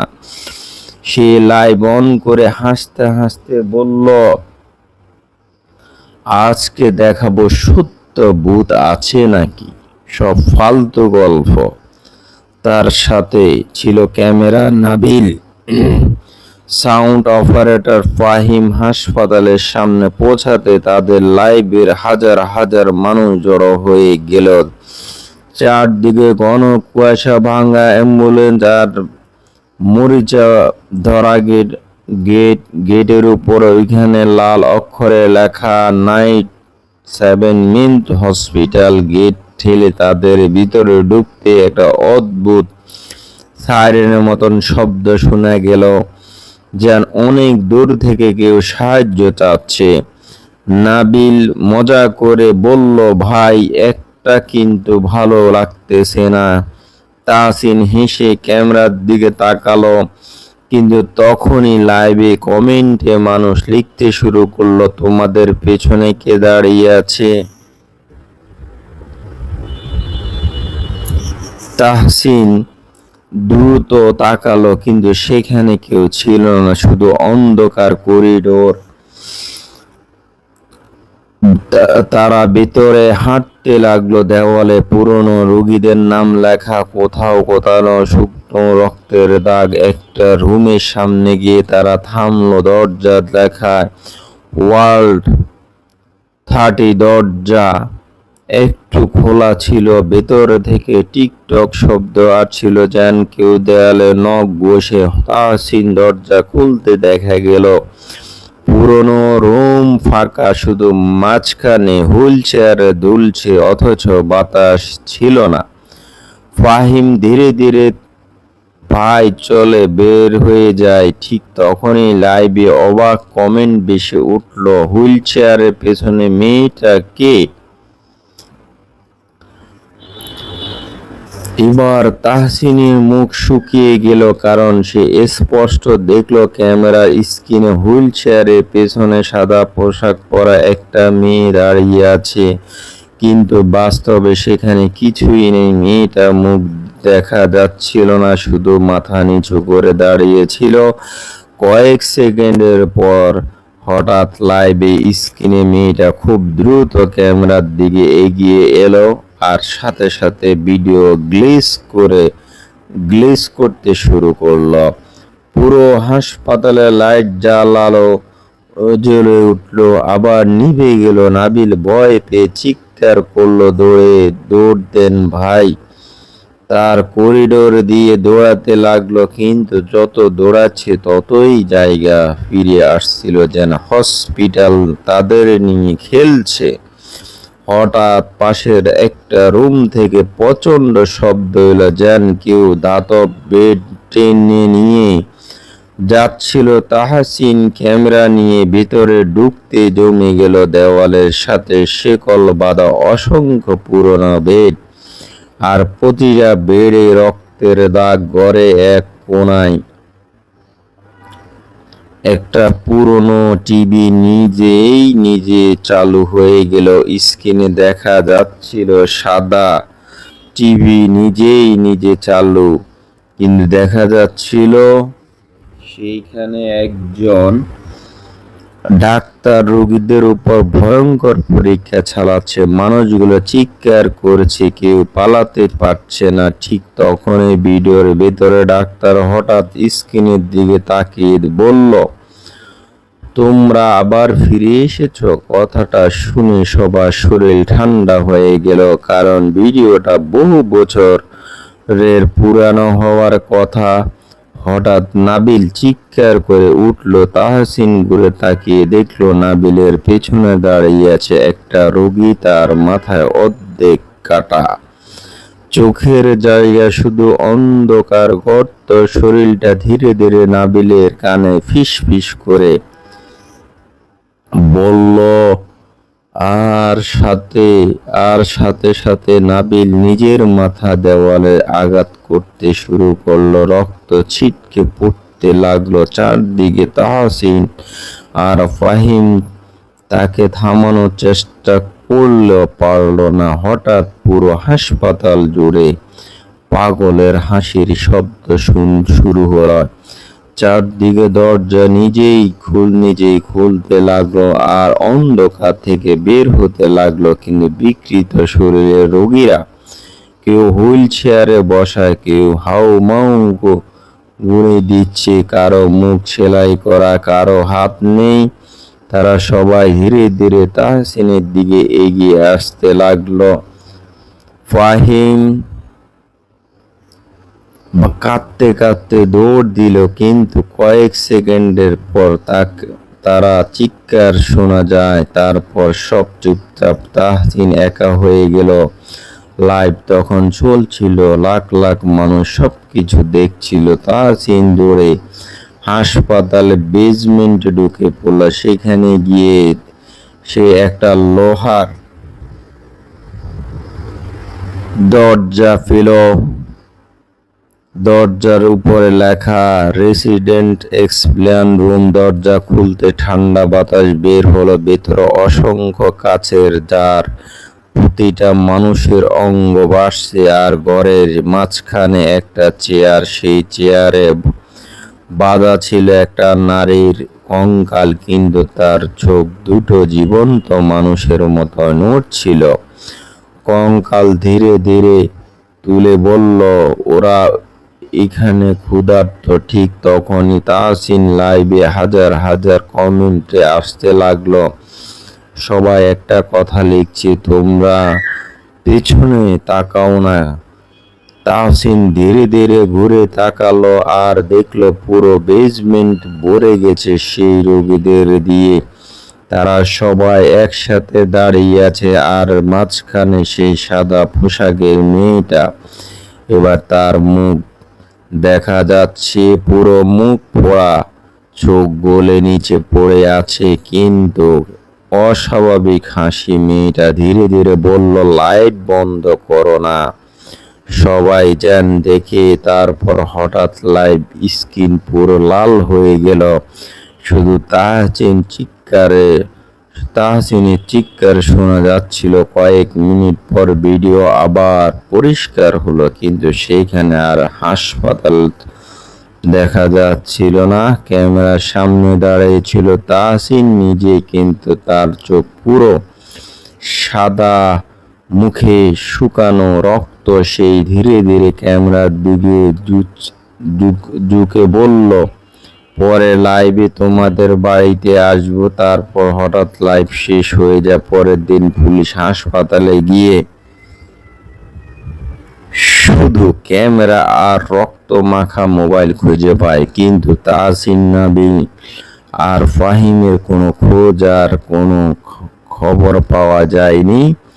আজও মাঝরাতে অনেক মানুষ মোবাইলে হঠাৎ নাইট 7 লাইভ নামে একটা নোটিফিকেশন আসে, কিন্তু লাইভে ঢুকলে দেখা যায় অন্ধকার করিডোরের ভিতরে কেউ একজন ধীরে ধীরে ক্যামেরার দিকে হাঁটিয়ে যাচ্ছে।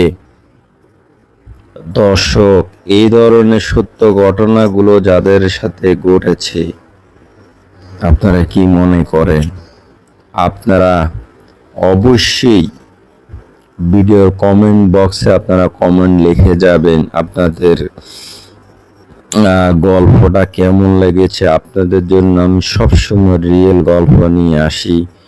যদি আপনাদের এই ভিডিওটি ভালো লাগে অবশ্যই আমার চ্যানেলটিকে সাবস্ক্রাইব করে দিবেন, লাইক করে দিবেন, শেয়ার করে দিবেন। তো সবাই ভালো থাকবেন, সুস্থ থাকবেন। আল্লাহ হাফেজ।